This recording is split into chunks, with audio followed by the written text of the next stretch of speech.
Good morning, good evening, and good afternoon to all the geeks out there, and all the geeks, and welcome to another Monday night stream, otherwise known as the Geek-Inspired Podcast. Yes, that's what it is.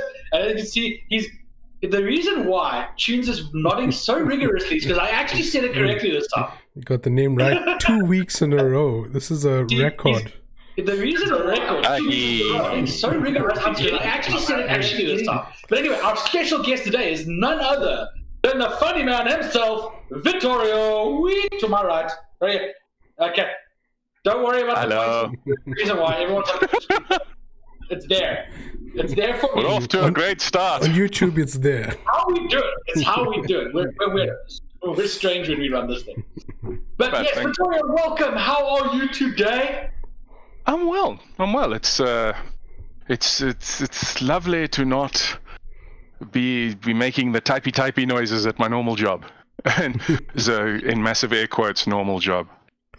Normal job. Is there such a thing? I look back at what I do. There are times when I type stuff and I read it back and it's like it's for whatever company and it's to punch whatever product, and I go, you remember that scene in Galaxy Quest when Alan Rickman is looking at himself going, you used to be in the Shakespeare Theatre Company. What happened? Yeah. I don't have that. I was like, I'd sometimes sit there going, you used to tell dick jokes for a living, dude. What happened? Still do, mind you. But it's a weird thing when you switch your mind. It's like I remember when I first started working this day job, and full disclosure, the first time I ever worked a day job we're proper like getting up be at work at 9, finish at 5, doing an actual 9 to 5. First time I did it in my life was the end of July last year when I started this copywriting job. And I remember saying, like, I'm sitting in the office, I'm surrounded by the rest of this cubicle farm, and I looked around at people and I went, how did we get conned into this? This is not natural. No, it's not. Steve Hughes had a great way of describing it. We got conned into this thing of 5 days on, 2 days off, 5 days on, 2 days off. And, it's weird though. It used to be 6 days on, 1 day off. Yeah. Because you couldn't work on the Sabbath, and then I think trade unions got involved. Yeah. Ignore the shadow that keeps walking past me. It's Kez being Kez, who's supposed to be sitting next to me. He's supposed to be sitting there hosting the show. It is the sighting of the lesser spotted geek. Yes. Natural the long flowing orange haired geek. But yeah, I mean, on the point of work weeks, I know that some places like I think Finland, they have experimented with doing a 4-day on 3-day off, and apparently the results say that that's much better for productivity. So I'm waiting. It's a massive boost. I'm waiting for those days. I think when the First World institutes something, it usually trickles down and takes at least another decade for it to, unless it can be proven that it makes a shite ton of money, and then suddenly magically the Third World catches up. It'll take us a couple of centuries to catch up, especially after crises like these, which will affect us. Yeah, I don't think that can happen. But look, it's the same focus as, for example, I remember my brother the one day giving me shit because he says, "Oh, I'm a millennial because I was born in 1984. I'm a millennial." But I don't feel like one, and I don't act like one either. So I said to him, "And you ain't." Yeah, and I ain't. But the whole thing is, apparently that's where you're born. She's here, yeah. So when you're born in 1984, you're considered a millennial, right? I'm considered. Yeah, but the thing is, with South Africa being so fucking backwards, I'm not a millennial. I'm actually still Generation X because we're all so backwards. Yeah. We're Generation X. We're 5 years behind the world. I think the thing that gets on my nerves is, my feeling is, you're only a millennial if you were born in 2000. Yeah. Anything after that, you're not a millennial because you weren't born in the millennium. Yeah. Clue is in the title. In the millennium. I mean, a millennium is 1,000 years long. Yes, but when it changed over to the millennium, this is the year we're all going, it's the millennium. And then we went, oh, it's same shit, different day. Oh, okay. Yeah, it's weird. The definitions get weird. The end for that 1 year, the Y2K and every year afterwards, and every year before that. Because when has the world not been ending? Oddly enough, you can go on Wikipedia and there is a list of doomsday prophecies made by several religious pundits, and also scientifically backed ones that say, well, this is this projection and that's this projection. Apparently, I remember when Sci-Fi Channel still used to have sci-fi on it, when it was still on DSTV, when they didn't start. A clue that things were going to change when they started changing the spelling of sci-fi. When it became sci-fi. So when sci-fi Channel was still sci-fi, they used to have this thing where it was like projections into the future. It was just before the hardcore hentai they used to show. It's not that I was a fan or anything. It's like, I love that. ETV got their late night porno idea from somewhere, and I'm pretty sure it was that. And so Sci-Fi Channel would have these people, and the one was this woman who was talking about memes, before memes were ever a word. And she said, this is what a meme is, this is how they work. And then another thing they mentioned was the singularity, that the projection was that somewhere around 2035, or in that region, there would be a moment by which everything would be measured as things that happened before and things that happened after. And now the current projection by futurists is that is pretty much what we're headed for, that our children and our children's children will live in a world that's vastly different to what we have now. Who knew they were 15 years off? Yeah. Well, I mean, it's just the sheer progress and rapidity of technology changing our lives. Like, it's a yearly thing now. Technology advances faster than we do. Yeah, and it's getting to a point where it's going to even surpass generations. Like, it's going to be like every 2 years our life will be rapidly changed.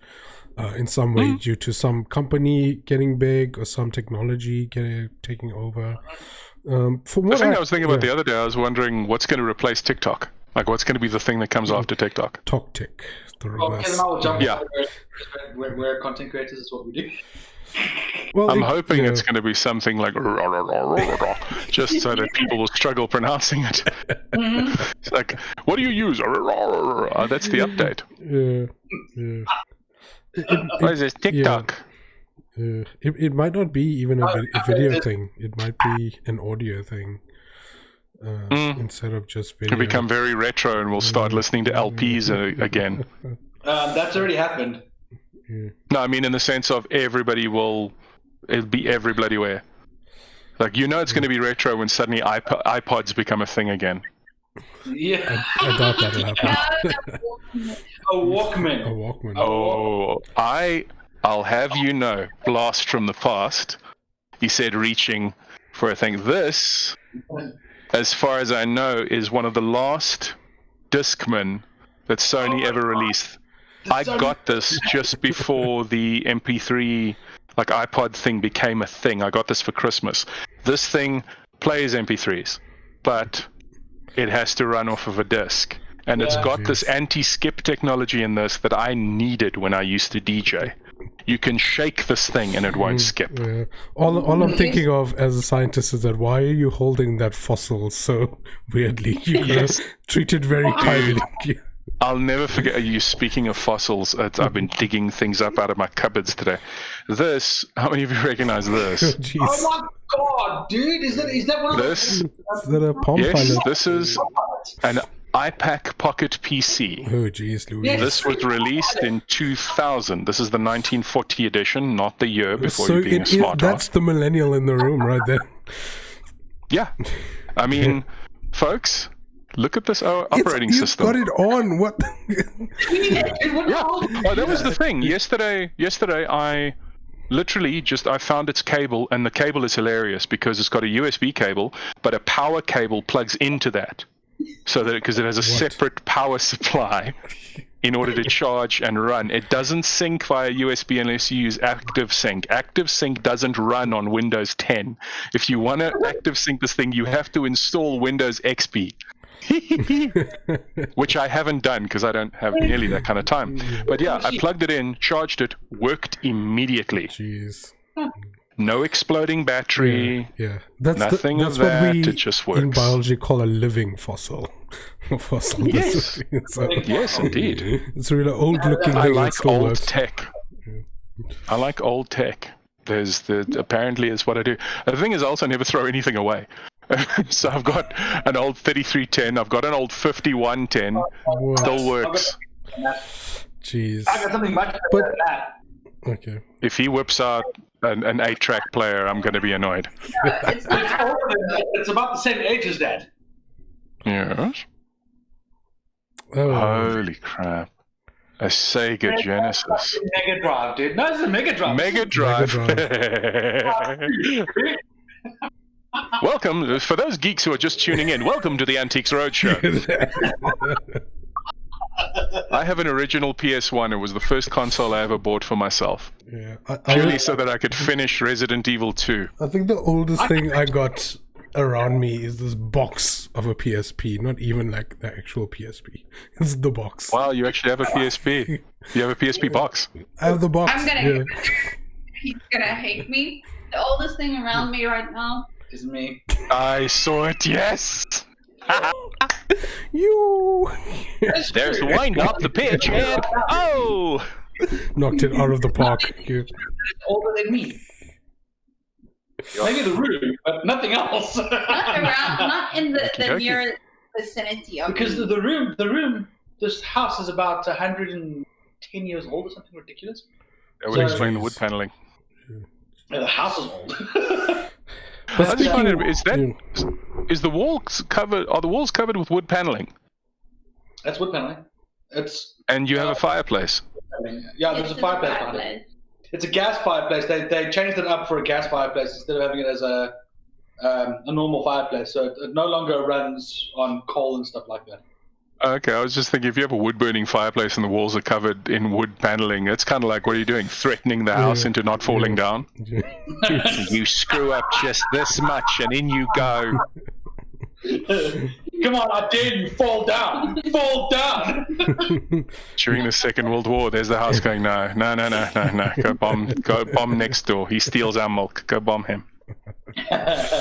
Actually, we're about 30 minutes away from one of the airports that was used to stage some of the D-Day landings, Prestwick Airport. They actually they brought the bombers and the aircraft that would drop the paratroopers to Prestwick to then fly to England. So from America they'd come to Prestwick and then go to England. And bomb like you wouldn't believe. Every now and again, just for fun, they'll start up the 1812 overture.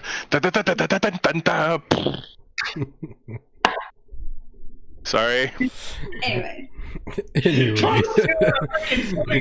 Kez, feel free to take control of your podcast at any point. Yes, we need to wrangle this thing in, Kez, because it's getting out of hand. I've taken my ADD meds. Let's go. Tunes, we lost control. We've lost control. It's a good segue. How did you get into comedy? Considering the fact that you're making us laugh so much. Indeed. I think, the easiest way to describe this is I was always exposed to comedy in one way or another because I had two older brothers that had this impressive collection of comedy, from a recording of Jan Spies sitting around a fire talking to mates and just being hilarious. I think I still have it somewhere, but it was the first people I heard being funny was Bill Cosby, Richard Pryor, Eddie Murphy, and I still listen to that stuff today, and it's still funny. It's still funny. I mean, yes. But I mean, it's like, if you listen to Richard Pryor's stuff, his stuff is so good, so on point. And I mean, regardless of what people think about Bill Cosby, I had this discussion with a friend of mine the other day where they said they wanted to know why I had a Bill Cosby DVD. And I said, because the material is still funny. By finding the material funny, I do not condone the actions of the person. Mm-hmm. So I've listened to as many of the albums of Bill Cosby's as I can, and he was quite prolific. Mm-hmm. George Carlin released more, but Cosby was extremely prolific. And his stuff and Pryor's stuff, the material still holds up. They know how to tell a story. And that's where I got my start of I would absorb all this stuff and was very good at repeating it back to people. But at no point did I ever consider the possibility of doing that. that never crossed my mind. See, even back then, I was a person of very low ambition. And what I wanted to be was an actor. Star Wars is my earliest childhood memory. And I wanted to be Luke Skywalker. But then over time, I realized the job was taken. So I said, fine, I will. Yeah, I mean, you realize these things when you're in your teens. And so... Yes, the ADD didn't have a name then. We were just stupid. And so I wanted to be an actor, studied drama at Pretoria Technikon, what was then Pretoria Technikon, what is now named Tshwane University of Technology. That no one with a sense of humor was on that naming council, not one. Or whoever did it was like, maybe they'll get the joke. No, nobody's noticed yet. I think that's the trap you fall into as a copywriter as well, which I'll get to, is that thing of you'll write something and go, okay, let's see. Oh shit, nobody noticed. Crap, should I say anything? Nope. Okay. So went to study drama and was in my first year, going into my second year, where I met a guy called Brendan Berg, and Brendan was already part of a comedy double act called The Houseboys. Him and a guy called Darren Maul. Darren's now DJ on East Coast Radio. And so between the two of them, I got to know them, and Brendan, I was always telling him jokes, trying to make him laugh and stuff. And then one day he said, do you want to do 5 minutes on stage? And for some reason I went, okay. And he didn't say anything about it for like 2 or 3 weeks. And then I brought it up again. I said, so about that 5 minutes. And he said, okay, I'll organize it for you. And there was a place at the now long gone Randburg waterfront. Yes, that's how freaking old I am. Because it's now called The Firs or The Ferns. And before that, it was the Brightwater Commons. And then before they filled that in and got rid of all the bodies, it was the Randburg waterfront. Our own petri dish of destruction. And so at that place used to be a place called Hysterics, which then changed its name to the Funny Farm. So we went through there. It was Friday, 27th of August, 1999. And I went through, performed, died on my ass. And for some reason, I kept going back. And I went back for like 9 weeks in a row, just learning each time, doing 5 minutes learning and learning and learning. It was great because it was such a new thing back then for that crop of comedians. I mean, this is where guys like Al Prodgers, Rob Fridjon, Martin Jonas, Magic Man, Alan Adams, Colin Moss as well, but he was based in Durban and then Cape Town. But all these acts were coming up, and so everybody was helping everybody else. And so yeah, after about 9 weeks, I got paid my first bit of cash, and it was $100, and I was like, halala, 2001, $100, yes please, show me the way. And I didn't stay too far away from it. I stayed in Veldtvreden Park, in Allen's Neck, where the rest of Allen is. We have no idea. And yeah, just went up from there, and that was essentially how I got it. It was a case of just going there, learning the ropes, and staying with it. Comedy is very much about sticking with it, because if you stay with it long enough, you'll learn very quickly that whether you're funny or not.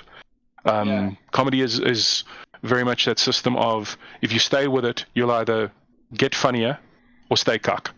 That's just how. And there's some people I know that are career open spots that have been doing it for at least 17 years and are still open spots. And at that point, don't tell me this is a hobby. If you want self-flagellation, you can do it at your home without an audience. Here's a sign for those of you who are watching, wondering, is comedy for me?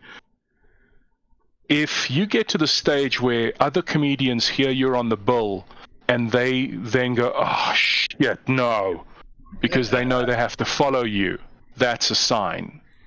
That's a sign. One of the signs. I remember I'd be working at Parker's, and there'd be one dude on the lineup that's just, we're a handful of them that just got that reaction. And guys, I mean, I was the MC, and guys would come up to me and say, dude, please get the crowd back before you bring me on. I was like, dude, I know my job. It's okay. Let us all just enjoy the train wreck in front of the Pokemon factory, and then we'll carry on and then we'll carry on. That's just how it is. So yeah, long story short, too late. That was how I got into comedy. Yeah. Speaking of bombing in front of a crowd, what was your worst experience? Was that first time your worst, or did it go up and down? I'd say probably that first one is the most memorable one that I remember dealing with. There have been times where, maybe I just blocked them out, but there are times when I've most certainly died. And it's weird. It'll be this thing where I'll be emceeing on a night and I struggle my ass off. And then the acts that come on after me that I introduce, they do just fine, which makes me feel wonderful. And I think that death, that first night, I clearly remember there was one moment that clearly sticks in my mind where normally when your hands shake, like this is normal.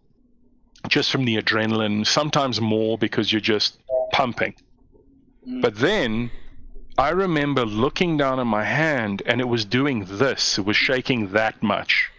I mean, I'm doing it slower now so you can actually see it with a camera. Otherwise, it was literally this.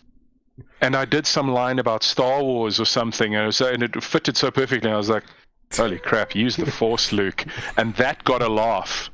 Because I don't know if it was a sympathy laugh or just the fact that I pointed out just how much I was shaking. Because at this point I'd been on stage. I'd finished my drama diploma, a 3-year course that I did in 5. So, hey.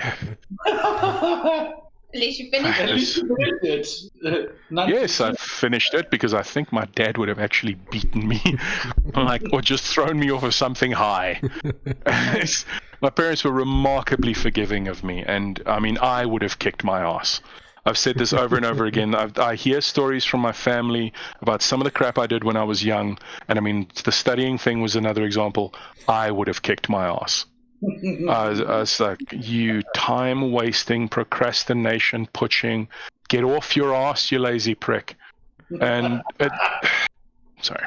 And yeah, so people say I'm hard on myself, but no, if you aren't hard on yourself, who else are you going to be? Being hard on yourself, that sounds like a euphemism for masturbation. It does. So yeah, I mean, bombing on stage, I think I've never been booed off stage, but that was quite nice. But they've been, the thing is, South African audiences don't boo. We are not at that stage yet. I don't know if you've been to British comedy clubs. They don't give a damn. I don't know how it is now, but I remember there was a venue in Hammersmith called Up the Creek. And Up the Creek was notorious. On a Sunday night, a guy called Malcolm Hardy used to MC it, and it was the open mic night. But people came out to see Malcolm, and they came out to watch open mics get destroyed. So the story was, if you could do well at Up the Creek, then there wasn't a room you wouldn't succeed in, because you had to have steel for blood. And I mean, some of the heckles that would come out of that place, there was a dude who was doing a mime act. Why in the hell you let a mime on at a comedy comedy club thirsting for blood? He went on, and there's a dude in the back who yells, "For God's sake, tell a joke, I'm blind." You don't come back from that. No, you don't. You just don't. Exactly. And I mean, it's like some of this. Oh, geez! Like when the audience thought you weren't doing well, to hint that you should leave, somebody would yell "taxi." Yeah, it's another one of those things that unless you actually know that, then you won't understand what the thing is. But I mean, I mean, there's been times where I've seen open spots bomb, and they bomb. There's no other description for it. 7 minutes of death, and the only way to get the audience past this is you have to own up. You have to own up to it. It's like you now have to definitely address the elephant in the room. And it's like I can remember being in a room where the audience. Oh no, I remember the one terrible death. I was emceeing as well, and it was this fundraiser for a school, and I've never had an audience actively ignore me. like doing their utmost to just not give a damn. They were having a loud, fat conversation. It was like I became background music, background comedy. And the only people who couldn't ignore me were the people in the first 2 or 3 rows because, you know, I can see them. They're within striking distance. And I mean, of the lineup of comics, there was myself and I think 3 other comics on the bill. The audience had apparently only shown up to see the last guy. And even he struggled to get their attention, which proves one thing to me, is that when there's a fundraiser, always find out if your audience is nouveau riche, because nouveau riche have no bloody manners. None at all. And also, that's advice I can give definitely, is if your audience didn't pay to get in, you're going to struggle unless they are showing up for comedy. If the audience wasn't aware there was going to be comedy, and you have to go on, because now you're just some idiot who's intruding on their loud conversation. And if the audience is very, very drunk, that's difficult. Then you really have to be careful of your material choice. Yeah. Yeah, so that's bombing. Special thing. It's always fun when somebody dies so badly that people are walking out. And it's a rarity in South Africa, because when people are paid to get in, especially if they paid good money to get in, if you get them to leave anyway, that's a special superpower right there. Yeah, that's impressive. Yeah. On the other side of that spectrum, what were some of your fondest memories on stage? Oh, wow. I think I spoke about this recently. It was that the venue to perform in the early days of stand-up, I'd say for the first 4 years, from about 2000 to 2004, the venue to perform in was Hurricane's Action Bar on the Fourways Mall on a Thursday night. It was an amazing room to perform in because the audience was showing up for comedy. They were showing up to have a good time. That room held so many people past its legal limit. And it was the way it was designed. There was this upstairs section where there was a bar here, and there was an extra room over here. Then there was the first gallery, the second gallery, and then the ground section. So it was this huge bowl-shaped room with a stage that was right over there. And so you were playing up into this essentially really up-close amphitheater style. And when that place was full, if they all laughed, all of that was aimed at you. So you're dealing with like 400 or 500 people in close proximity, all roaring with laughter. And I remember the one night, it was like catching lightning in a bottle, where I said, "Thank you very much, good night," and this roar, this blast came off the audience, and I physically felt it push me back. And I was like, I can die now. This is what elation feels like. This is flying without wings. And it's one of those things where I'm so happy I've held on to that memory. I can still hear it in my head because my memory is not that good. I mean, a lot of stuff has just fallen away, which irritates me because comedians draw their life experience from this sort of stuff, from your memories. And yeah, there have been a few moments where just you can do no wrong. Performing at Icon is every year. That's also amazing feelings. It's just that crowd when it's your crowd, and you walk on, and they're there to see you, and they're calling your name. I mean, that's just holy crap. So nothing else matters. That is amazing feeling that. And there's material that you can do with your audience that you can't normally do. Yeah. I mean, like at one show, I just started talking about an old arcade game that I played called Chelnov. And I just went off on this tangent about how the ending sucks. And the audience went with me on it, and then they had the same reaction I did, where they were like, "What?" And there's big laughs, and I was going, I literally just made this up on the spot now. This is freaking amazing. I'm so happy it worked. And I think doing the last one-man show was also like that, where I did an hour and 16 minutes about geek stuff, and the crowd just went with me on it. And I was just telling my geek journey, essentially. That's when I did It's All Geek to Me. That was awesome. the crowd really, really was up for the party. It was great fun when I said, how many geeks do we have in this room? And it's like 94, 99% of the crowd. I was like, okay, and 3 normals. Hello. I'm not going to stop to describe everything for you people. Hello, we don't bite. We watched a bit of it. Unfortunately we couldn't watch it all the way because it was bedtime. But we started watching It's All Geek to Me recently, and obviously we absolutely loved it. And you could, like you said, when you say how many normal people and how many geeks, you could actually hear the difference in the tone. But the point is, for those of the people out there that haven't seen it yet, what is it about, and what made you decide to do that specifically? Again, this problem of the man is dabbing. I'm impressed. I was dab yawning. Oh, okay. It's you know what? You found a use for dabbing. That on its own. Cough, dude. It's the same thing. Covered cough.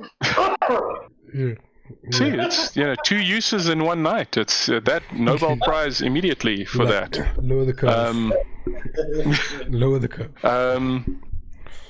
I think the reason why I did the show is, again, this procrastination thing, is that I've been wanting to do another one-man show for a while. I was originally going to do it in November of last year, but I just couldn't secure a venue. And so the plan was, okay, I have to do this one. I have to do it. I have to get this right now.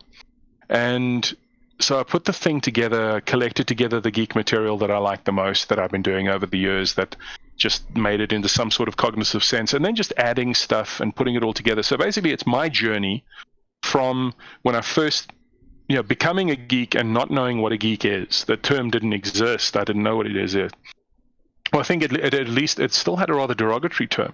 It was something that I had heard in films like Revenge of the Nerds and that sort of thing. And so watching that and that development all the way through to, actually, wait, I have it here with me. Here's one I prepared earlier.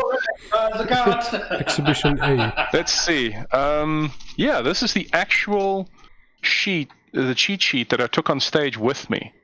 It's there's basically, because that ADHD thing is not a joke, it's genuinely true.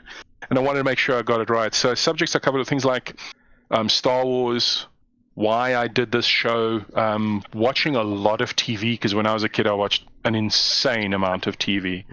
Because there was nothing else to do, really. I grew up in a small Free State, a quaint little fishing village in the north of the Free State. There's a town called Welkom, and it was a mining town, and it's not quite... Yeah, but it's not a quaint fishing village. Yeah, I know. It's I like giving it that term. It says it was a quaint fishing village on the River Thames. It was, you might have heard of it. It's called London, and it's so it's that thing of growing up in a small town. And what was my geek distraction at the time? It was comic books, the ones I could find. It's weird. Most of the comics books I owned from that stage that I still own now, I bought when we were at the coast for the summer holidays.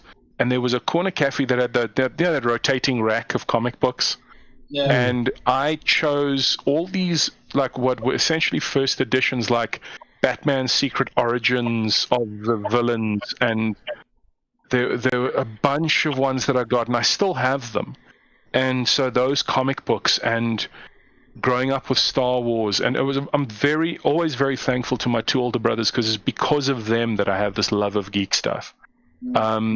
My brother Francesco, when his old video store closed down, he had a copy of A New Hope that he got from the video store, and it was on Betamax.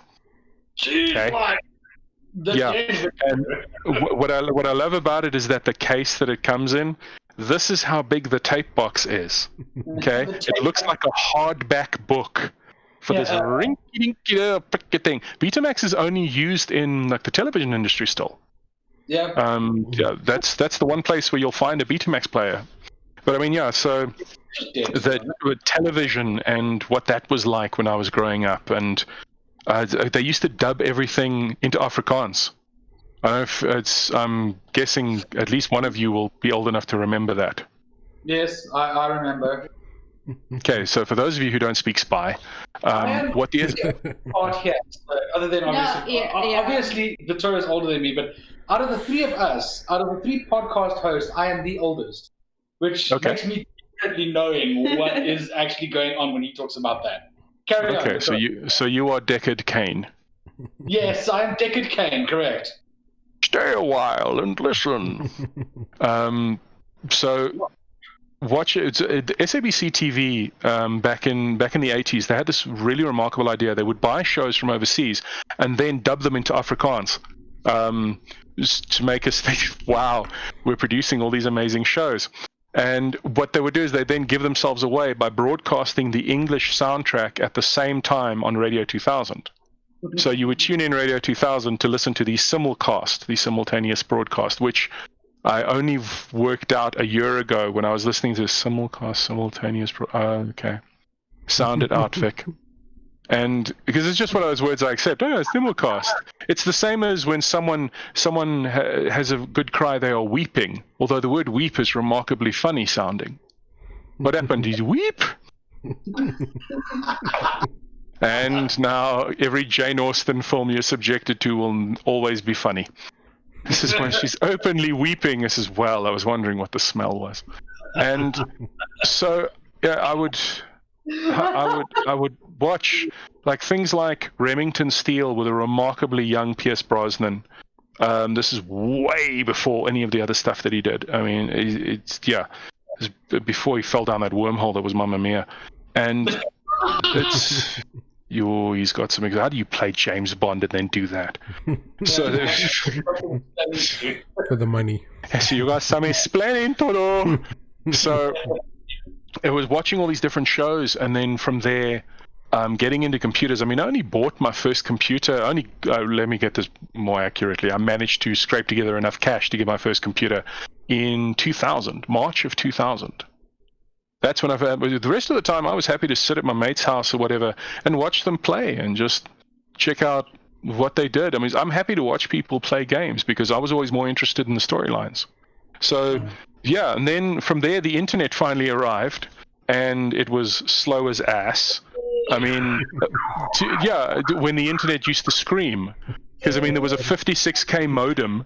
The 56K modem is 3 to 4 times slower than the edge data signal on a cell phone. I mean, it's 56 kinds of cock. Yeah. And then the book came out much later. I mean, you know. And so yeah, I mean, the whole one man is that. It's about my experience of geek, growing up as a geek, things that I experienced, and like the stuff that I geek out about. I mean, I'm a pro wrestling fan, or have been, as if the shirt didn't give that away. And I'm still more of a fan of the classic era of WWF and the Attitude Era. It's where it still felt like it had a soul before it became this corporate beast that cannot be fed. I mean, how they unofficially bribed the Trump administration to stay open in Florida when everybody else was under lockdown, that was just special. And then within the same week fired a whole bunch of people and let them go and retrenched people to save money. I was like, oh, well, all that money was needed for the payoff.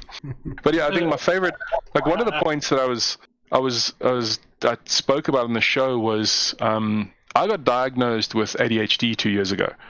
Now, when you're 43 and you have ADHD, that's pointless information. Yeah, you can take meds to get you more focused, but I mean, 20 years ago, that might have been useful information. I could have studied harder. I could have been somebody.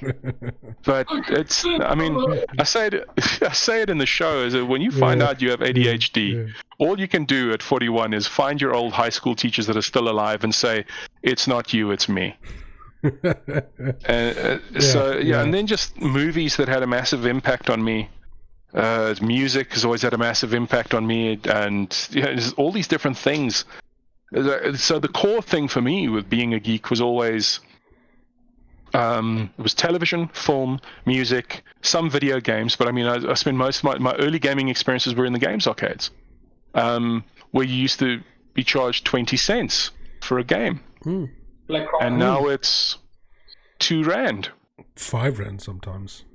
Yeah, but I mean, it depends on how flash the game is. I remember I was in an arcade, I think it was Monte Cassino, and they had a Pac-Man machine, and it cost 1 token to play. I was like, 1 rand? It's Pac-Man. Yeah. I mean, I can get this as a ROM online. For free. I never would. I mean, because that would be evil and nasty and violates copyright law. But I mean, 1 rand. But like, I remember, even if you wanted to buy it legally, it's still like you'd be able to pay like maybe 10 rand depending on what marketplace you go to. So like 1 rand is ridiculous, given that you'd be there for like 2 minutes over a whole game. I mean, I don't care that the screen is enormous now. I don't need a big screen to see how badly I'm screwing up. I'm perfectly aware of how cuck I'm playing. I don't need it in quadraphonic sound. It sounds exactly the same when in crappy mono or in quadraphonic sound. I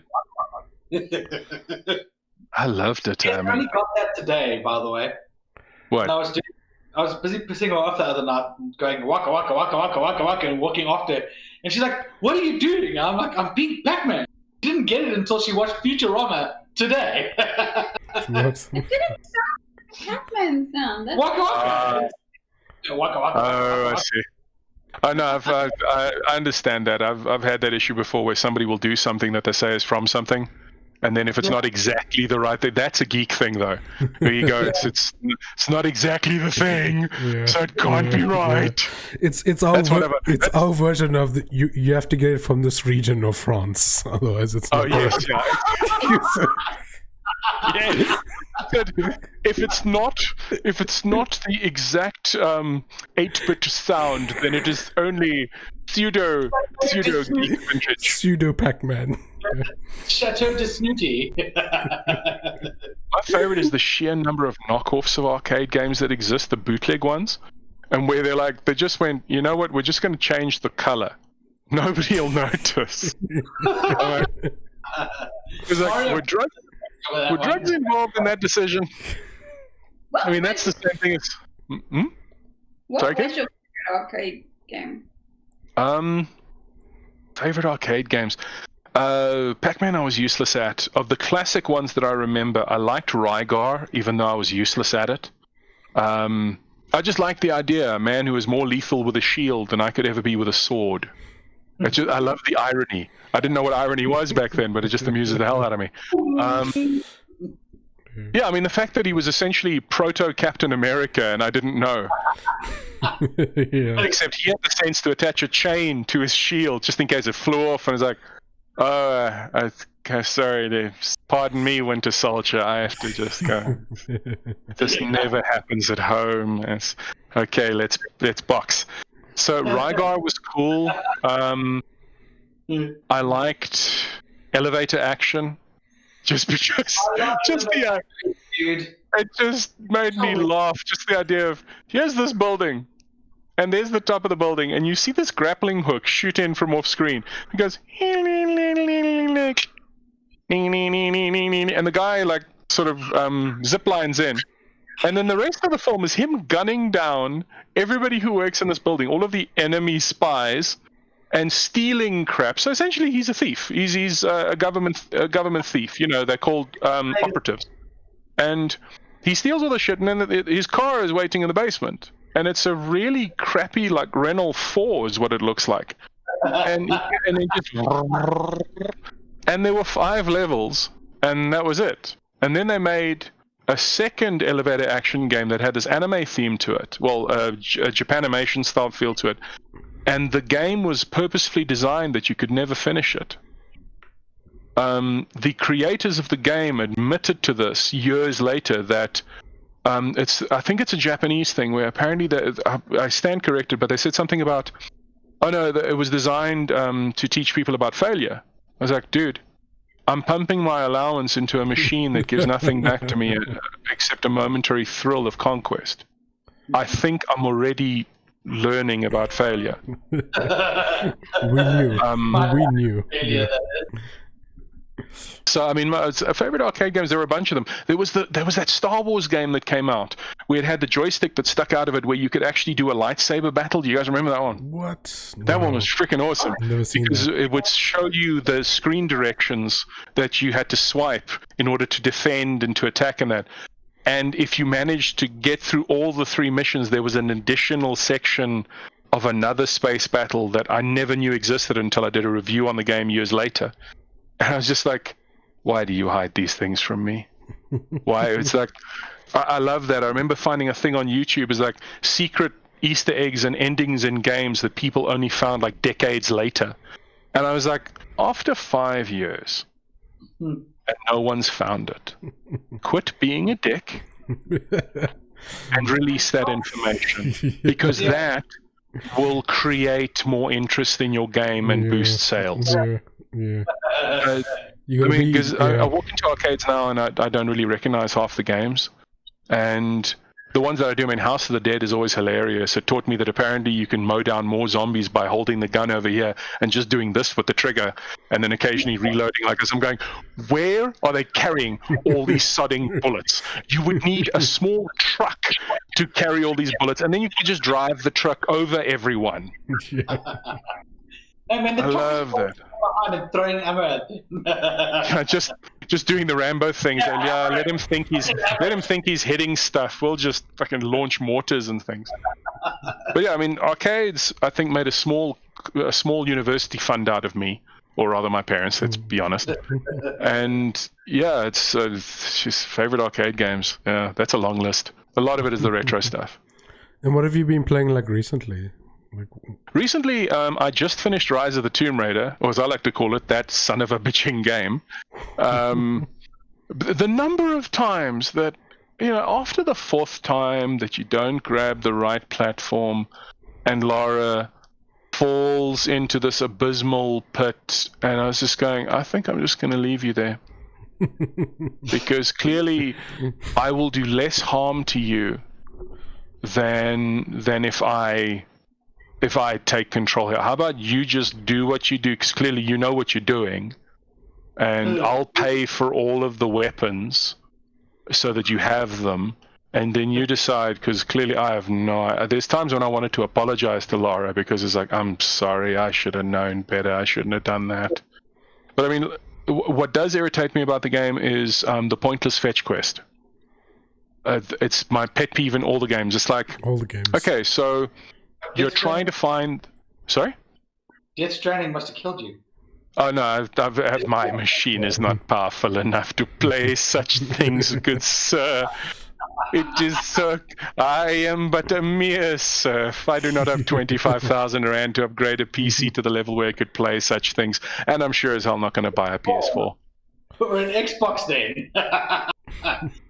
I made the choice to get a computer.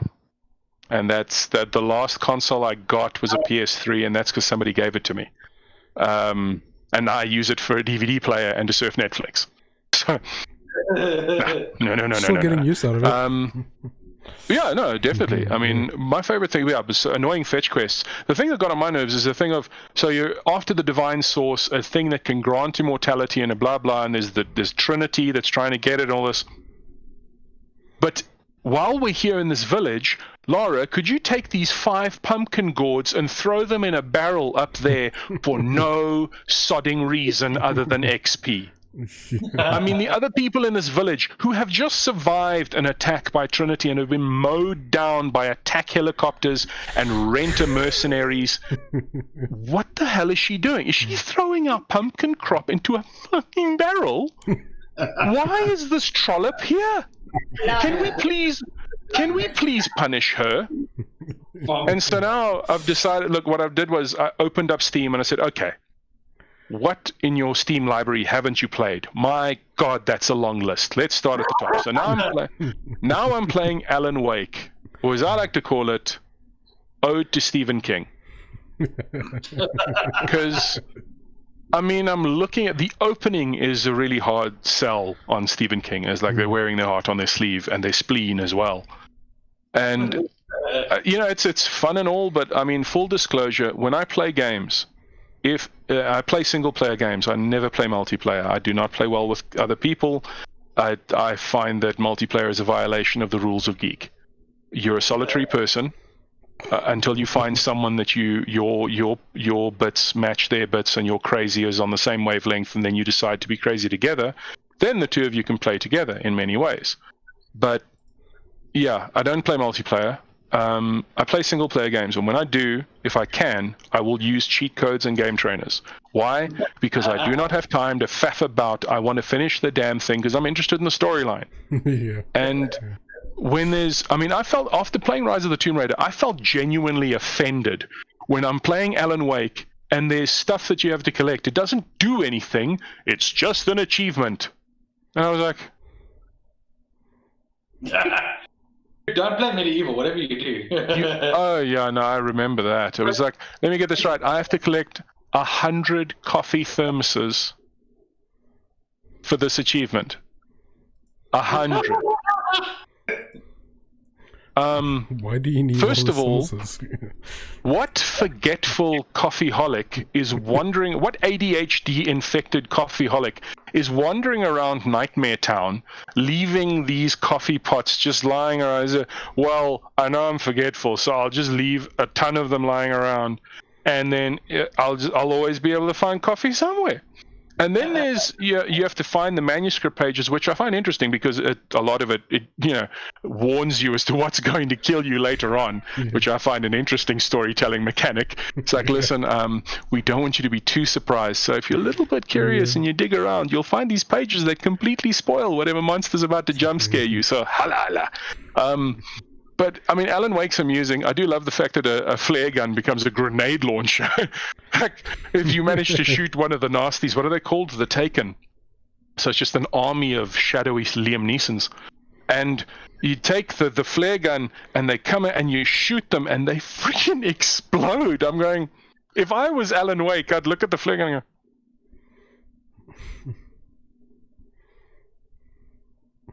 what are you made out of? Paper mache and primer stoves? What?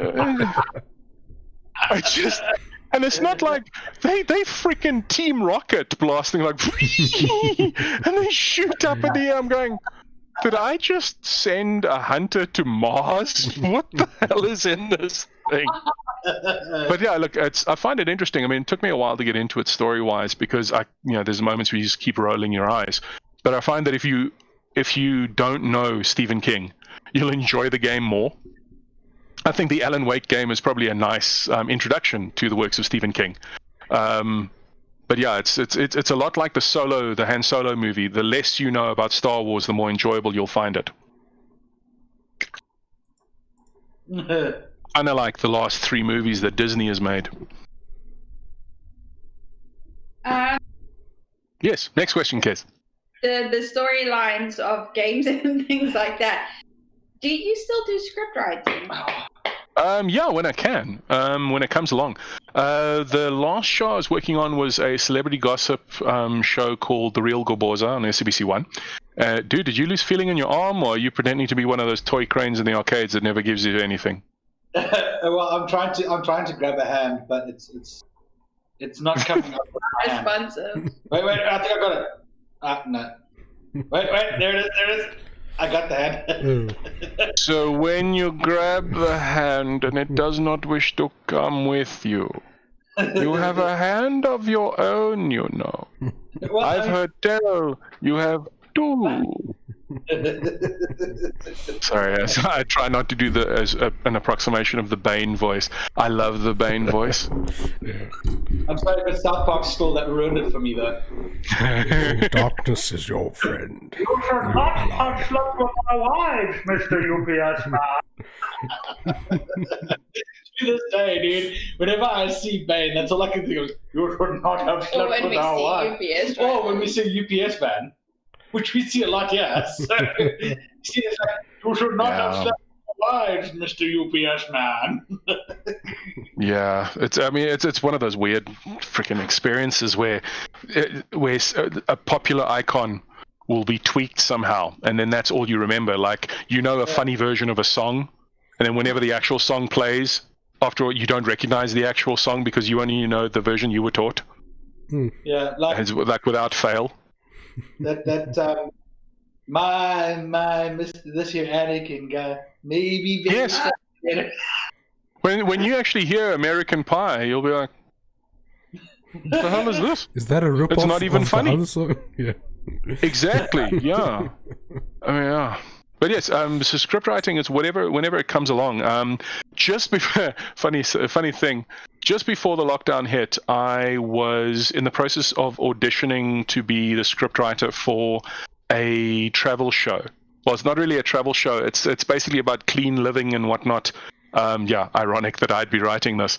It's basically it's a company that makes specialized animal food, and they will send a crew to the places that they source all the ingredients from, and basically to show that these are the people that we source it from. These are their stories.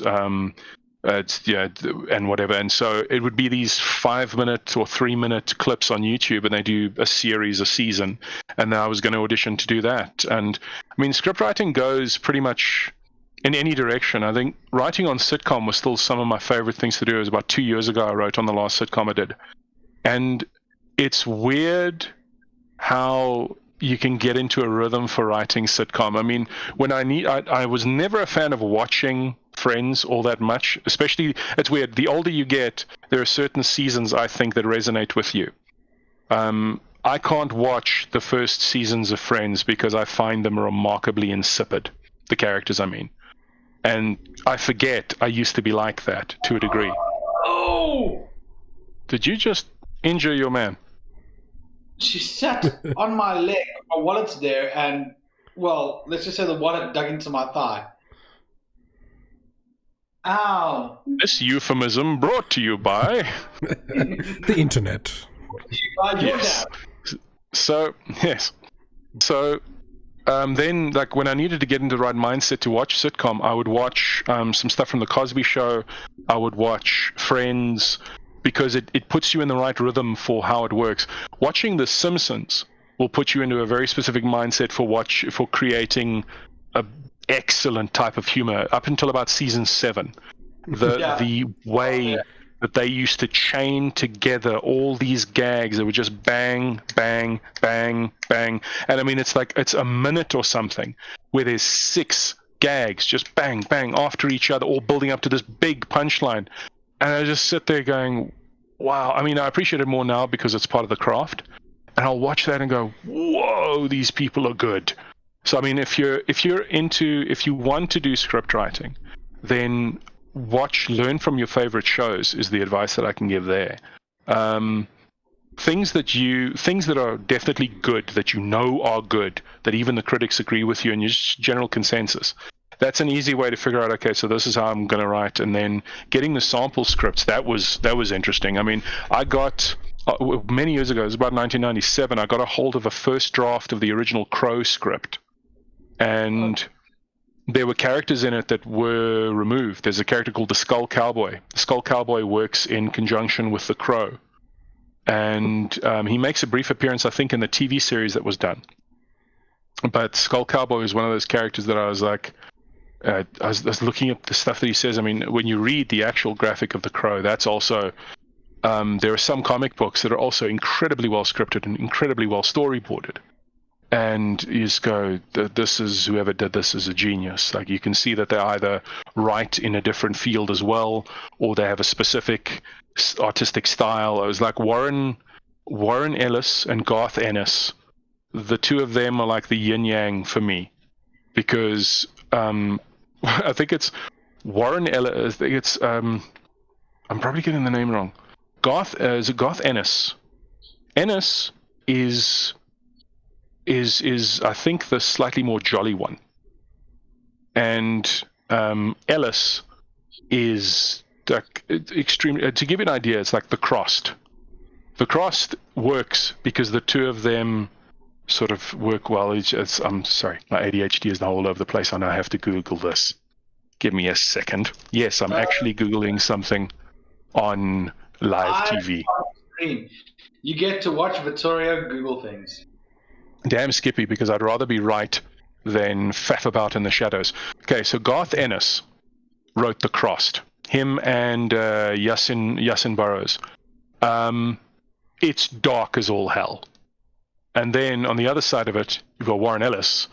Warren Ellis has got like his own stuff. I mean, some of the stuff he produces, if you watch the way the two of them write, the themes that they use, the way things are storyboarded, the way stuff is put together, with any script writing, pacing is very important. And just the way that the stuff moves it's like when you're writing for sitcom. I'm bouncing around now because I get excited about ideas and the ADHD kicks in. When you write sitcom, there's usually 3 acts. Act 1 is at the end of Act 1. There's an ad break, and how you write for that is I'm just trying to get the thing from your perspective. So you build up, and at the end of Act 1 is oh shit. It builds up to the oh shit moment, and then you build up to a bigger one at the end of the second act, and then there's the big crescendo. So it's jokes, bada boom, jokes, bada boom. And if you can chain gags together and get a running gag, that's even better. If you can get a callback in to a previous joke and have that show up at the end, that's just astounding. Always love it when that happens. There was a show, ETV showed it for a while. It was called Becca. Ted Danson played this. It was awesome. There's this really, for those of you who've never seen it, was this really grumpy doctor working in a local clinic. And Becca is just this, he's like the Grinch if he was a doctor. And there was an episode where, like, there's this running gag, it's a sight gag that they keep referring to, where he's got this air horn in his hand, or it's in his pocket or something, and he's like, this is, and they'll keep asking him, what is that? He says, oh, that's just my air horn, and he puts it away. And it's never explained. Not once. And then, as the credits are rolling at the end, there's a scene where it's rolling next to him, and he's in a scene where he picks up the phone and says, hello? Do I want to change my long-distance service carrier? Please hold. Thank you for calling. Click. I fell out of my chair. I was wheezing. I couldn't stop. I just, when you've run out of air from laughing. It's just one of those, if you can have a joke that just, that is awesome. But yeah, script writing is wherever I can get it. It's whenever it comes up, and it's become very much a game of, if you can find it, awesome. I mean, probably the weirdest thing I ever helped was to help proof a pitch script for Takalani Sesame. Wow. Yes. No. This guy. Takalani Sesame. And like most white people, that's as much as I know, because that's when they switch into vernac. That's when they switch into something else. Have you considered at some point writing a novel, and what genre would you write it in? Funny you should say that. I've been working on and off on a novel for about the last 2 years, and my procrastination is the only thing that stopped me from doing it. And just running out of steam when it comes to writing, because I write 8 to 10, sometimes 12 hours a day, 5 days a week. Then the weekend comes and I'm just literally exhausted, and no word of a lie, there have been times where Monday is approaching, and I just sit there going, oh, geez, no. Please, man, no. It's like 5 more minutes, Mom. It's like 1 more weekend, please, Mom. Yeah. And so, like, one of the things, writing this novel has taught me a couple of things. Have an ending in mind when you write it. This thing is, how would I describe it? I suppose it's a type of urban fantasy. And the whole premise of the story revolves around what you see is not necessarily what's there. I've touched on this world in 2 of the short stories I wrote before. I did have some stuff published. There's these anthologies that I wrote for. First one I wrote for was called Phoenix Fire, which was very cool. That was the only sci-fi themed one that I wrote. And there's been a few people that have said to me, dude, you should carry on writing in that genre. It's what you did works, and it's really cool. And that was always amazing to hear. That's fantastic feedback to get when you're an author. Then there was one called Wand, which relates back into this world that I'm creating in the novel. And then there's one called The Grey Man, which also exists in that world. It's also dark fantasy. And there's been one other short story I've written that hasn't been published yet, which was based on an interview I did with a former South African policeman. We sat down, and over the space of about 2 hours, I asked him about some of the stuff that he saw, some weird stuff that he saw on the job. And he told me a whole bunch of stuff that was just mind-bending, things that he saw on duty, guys that they would chase down, people that just vanished without a trace. Like, the one thing that they saw was they chased the student to a derelict building, and there was so much sand and dust in the building that it was easy to follow him. So they followed his footprints, and eventually it led them to an open elevator shaft. And they looked. No blood, no bones, no bodies, nothing. They don't know where he went. As far as they could tell, the elevator doors were all sealed.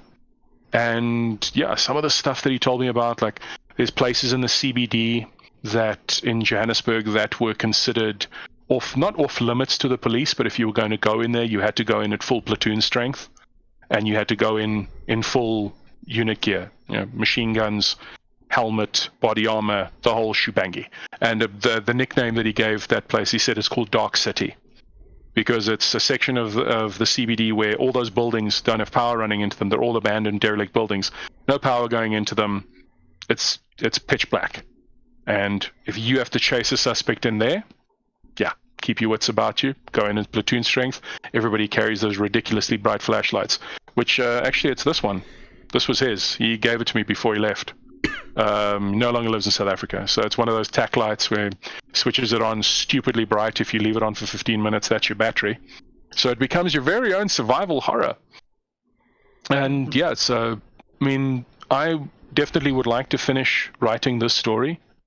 But I don't know if the same is for the three of you. When you are in a creative space, you need to be in the right headspace to produce this stuff. It's not something you can do on command. I recently, it doesn't go well. It doesn't sound right. I think recently I was asked by my publisher, Kellen, lovely lady. It's group's called Sarah Blue Publishing. Sarah Blue, yeah. And so Kellen asked me, look, there's this short story. Well, it's a novella. We would like it if you beta read it. And I was under the impression that I was doing the first pass. It was only afterwards that I realized this was like the second or third pass. And apparently the points I was raising, this dude was still making these mistakes. And that was, I can understand how that happens, because I can remember the first short story I wrote, it's called What Remains. When I first wrote that, it's, again, the laziness and the procrastination are two of the worst things that can happen to you as a writer, because it's not just about writer's block. It's that thing of, you have to be prepared to murder your darlings. Your first draft is not your last draft. You can't be precious about what you're writing, so you can't try to get it right. Just write it and get it out. And if you can succeed in doing that, please tell me how. So I wrote it, got my feedback, and Natalie Rivener, who was the publisher and also one of the writers at the time of this collection, she said to me, look, getting your first batch of feedback can be a bit rough. So here's what you should do. Get the feedback, read it, and then walk away from it for 4 days. Just leave it alone. 2 or 3, maybe 4 days. 5 days later, I was still pissed off. And I was genuinely having an argument with my wife. It's like, screw this shit.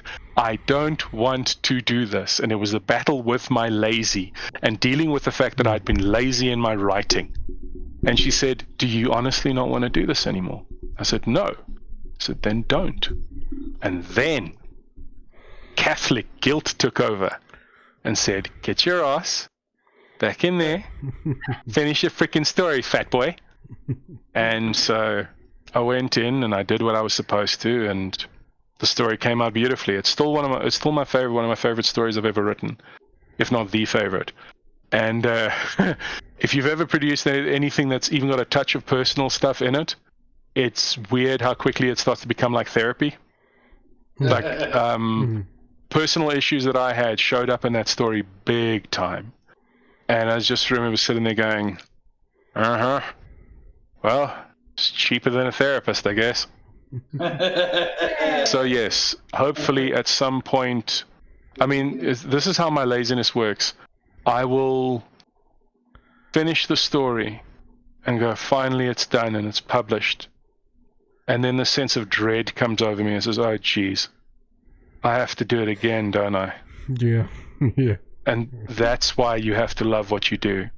Because it's like doing stand-up. If you don't love what you do, you have to keep going back. And the next night, the next night, and the next night. If you're doing a 2-week run and you're not feeling it, the audience will pick up on it immediately. If it feels like you phoned in whatever performance or whatever writing that you did, audience will pick up on it, and they might not know what it is that got on their nerves, but they'll know something got on their nerves and they won't like you. Yeah, exactly. On that segue, we're going to push into what makes a good video game or movie. What makes a good video game or movie? Its design, have a decent ending, first of all. If your characters aren't alive, that's another thing. They have to feel alive. They have to be relatable. Your character arc can't be a straight line. Being remarkably visually appealing and breakthrough stylistically, if it's visually a masterpiece, which is a word they love bandying about. I see a lot of that with walking simulators. It's like a visual masterpiece, a feast for the senses. I work as a copywriter. That's what that is. It's, you have to be so careful when you create these things, because the problem for when producing stuff for mass market is that you have a committee leaning over you, telling you what works and what doesn't work, and what their research group has shown works. And I mean, the same thing happens when I do copywriting, is that there's an account manager, and in the end it goes to client. And client won't know why they don't like it. They'll just tell you that no. And it'll be a remarkable kick in the teeth when that happens. So it has to look good. It has to be easy enough to play.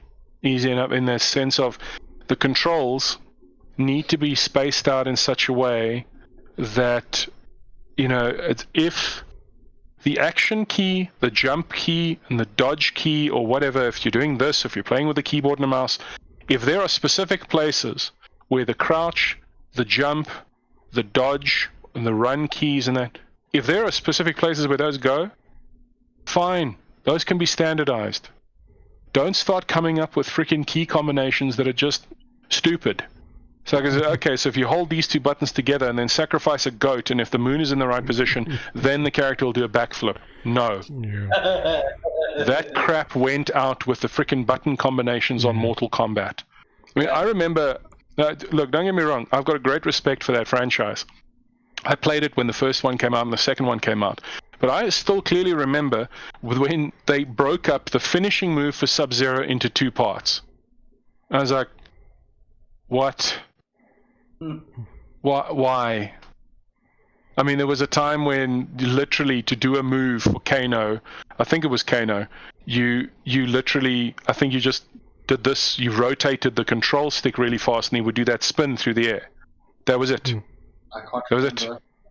And I mean, there was one, the finishing move for Sub-Zero, I still remember, it was something like back, down, forward, high punch, forward, down, forward, low kick or high kick or something. And that did the freeze and smash finishing move. As a generation that was just discovering ADD, we did not have the attention span to discover that by accident, because there wasn't an internet where you can just find the stuff. I somewhere still have old gaming magazines that had those in it. So yeah, that's how I learned. So keep your control system intuitive. keep your political agenda out of the damn game. I agree. Okay. If you the current movement is to create games designed to bring women into gaming. I get that. You still have to have a good storyline. Character still has to have a story arc, and this happens in comedy as well. The best comedians are comedians who happen to be female instead of a female comedian. Because in the end, funny's funny. The same with a character. It's a character.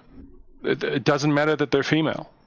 There's certain aspects of being a woman is not the same as being a man.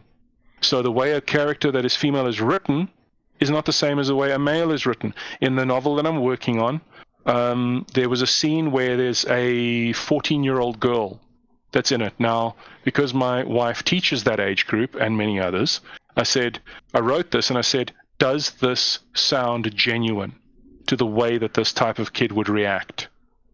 And so if you don't know, ask. I will never write a character that is transgender, because unless I've got a team of transgender people who can tell me if this is accurate or not, I'm not going to go down that way, because it would sound disingenuous. And that's the other thing. Does your character sound genuine when they speak and genuine in their behavior? You can't suddenly have a face turn for no bloody reason. This is not WWE. Not unless you really want to piss off the players. Because, I mean, apparently I haven't played Shadow of the Tomb Raider yet, but apparently that was one of the big criticisms of it, that Lara is constantly, the only reason she's at odds with the people that she's fighting against is that she's trying to steal the same thing that they're trying to steal. Yeah. That's it. Yeah. There's no reason for the people to get emotionally invested in your character. Just because they've seen you in 2 other games or several, however many other games, because you say so is not a good enough reason for me to like the character. Yeah. I mean, if there's existing canon, don't ignore it.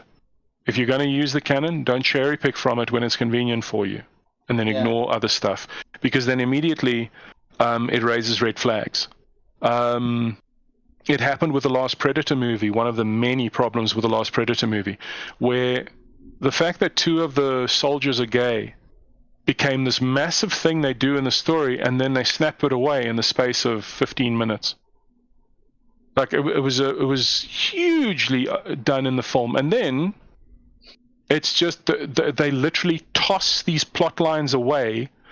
It's like, well, we've filled up 5 minutes of airspace and we've ticked that political agenda box, and so we're going to toss that away and toss that away. If you're going to bring in themes, use the themes that we always have struggled with. The 7 deadly sins are a good guide, like pride, gluttony, wrath, sloth, envy, greed, lust. Those are all driving forces behind characters. Those are the 7 big driving forces for the stuff that we do.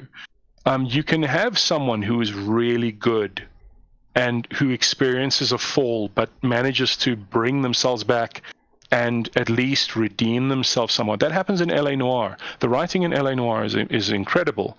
And it's one of those many games where the question's been asked, why is there not a sequel? It says, well, if you've ever played the damn thing, it's a long-ass game to play, and it's not Final Fantasy. Yeah. I mean, that's the thing. We're far too busy rebooting old games to create any new ones. I mean, I keep screwing up the name for this game whenever I say it. Sonora's Sacrifice, I think it is. Sonora's Sacrifice. Senua's Sacrifice. Yeah. Senua. Yes. Yes. So that game proved what could be done with what you have.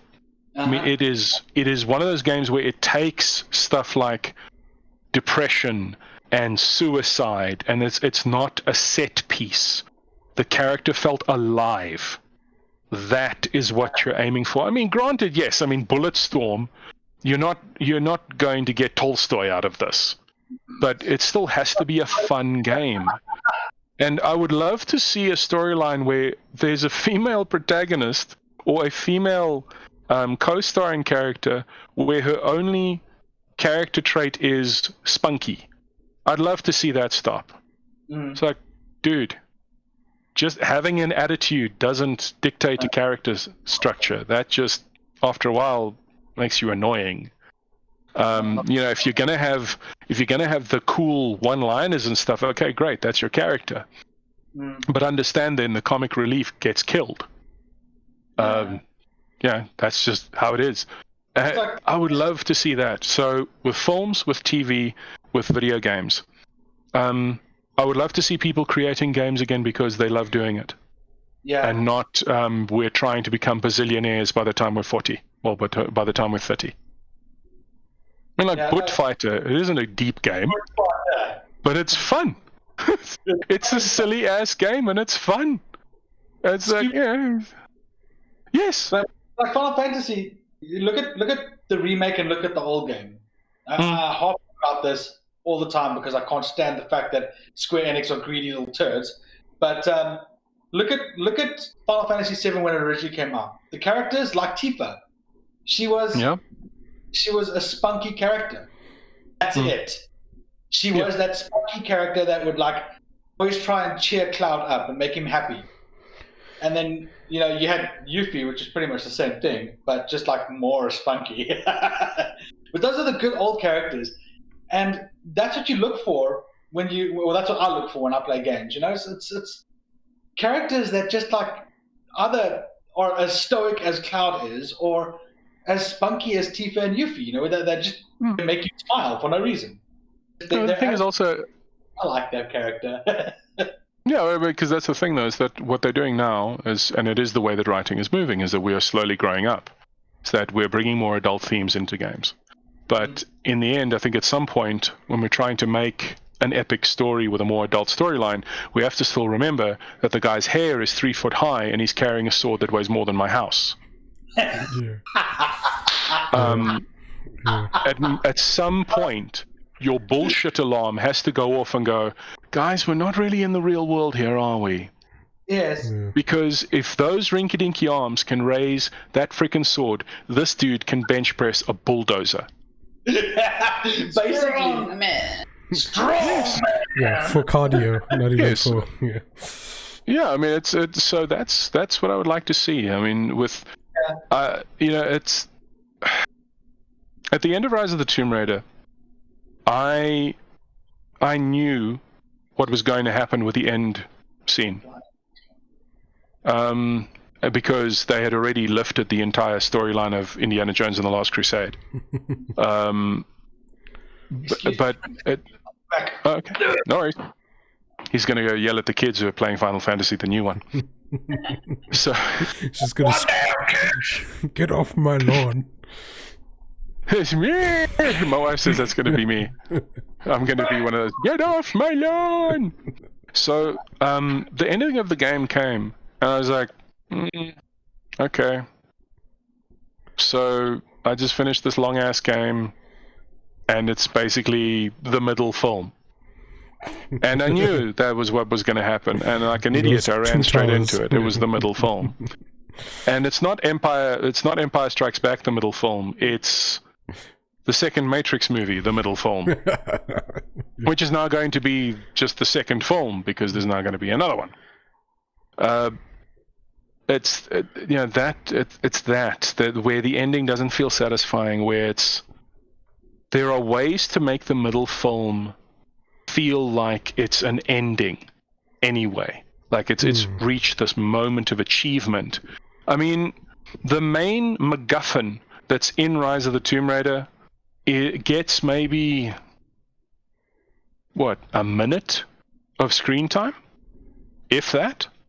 Yeah. And I mean, I would have loved it. I thought it would have been funny if, as an alternate ending, whatever species created that thing takes the device and changes it and says, no, you had it set to stun. Or just that whatever it belongs to. Because, I mean, it's literally, that ending is Indiana Jones 4 and The Last Crusade, where they had this weird sort of extraterrestrial vibe to it, plus it's also this MacGuffin that grants eternal life, but blah, blah, blah.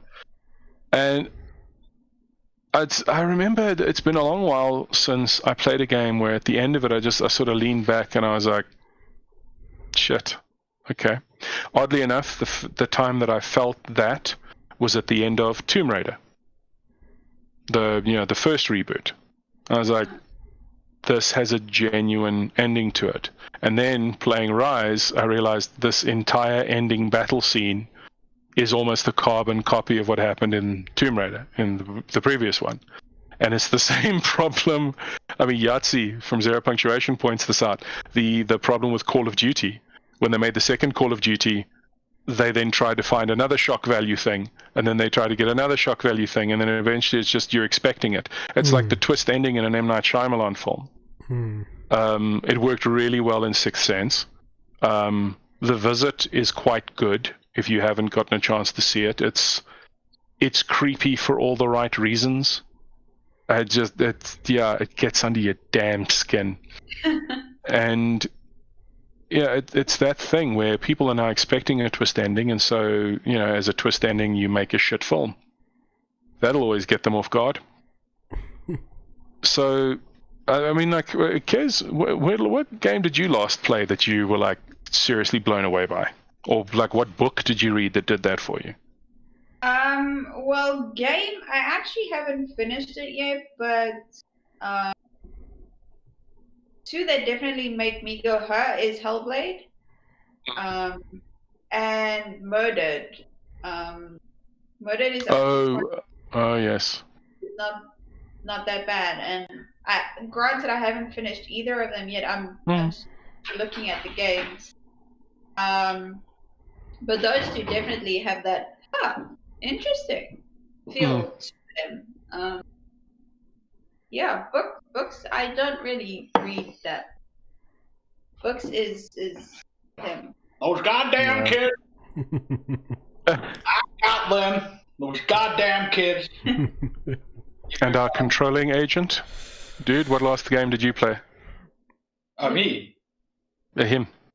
Me. We'll get to you. Jeez, what did I play last? It's difficult. That's the sign. That's the sign you're starting to adult when you can't remember the last game you played. What was actually the last game that I played that was like a story and not like? Because obviously the last game I played this morning, which was Civilization 6, but that doesn't have much of a story. No, but it is not though. You create your own story. Yeah. But the thing is, I remember watching a friend of mine play like one of the first Civilization games, and I was fascinated by it. It's amazing. I love them. It's amazing. But the thing is, like, I haven't really felt the same in terms of story, the same feeling that I felt since playing The Witcher 3. It's been like a long time since I felt like giddy like a child, when it comes to playing a game. But that's cool, though. I mean, no, I mean, I can remember it's on the many list of things I have the games but haven't played them yet. What blew me away about The Witcher, what got my attention, is that lullaby trailer that they do. That cinematic trailer, which I know cinematic trailers don't show anything about the game. It's literally marketing wank. But that song is creepy on such a level, but the thing is, it's a big thing for me with music is the same thing I look at with film and with anything that has a storyline. I look at the content of the lyrics, and sometimes when you have a favorite song and then one day you read the lyrics and you go, oh wow, this person's in a lot of pain. I mean, like was it Van Halen, the song Jump? It's about suicide. It is literally what the song's about. And it took people ages to figure that out because some yin-yang finally freaking read the words. And the same as the song for that song of The Witcher, the lullaby. That song is terrifying because you realize this is the point of view of the things that he hunts. It's the same as I Am Legend, the ending it was supposed to have, where the idea that it's called I Am Legend because there are no more people like him, only people like the Reapers, and that he has become legend because he is the monster. He is the thing in the night that they are terrified of.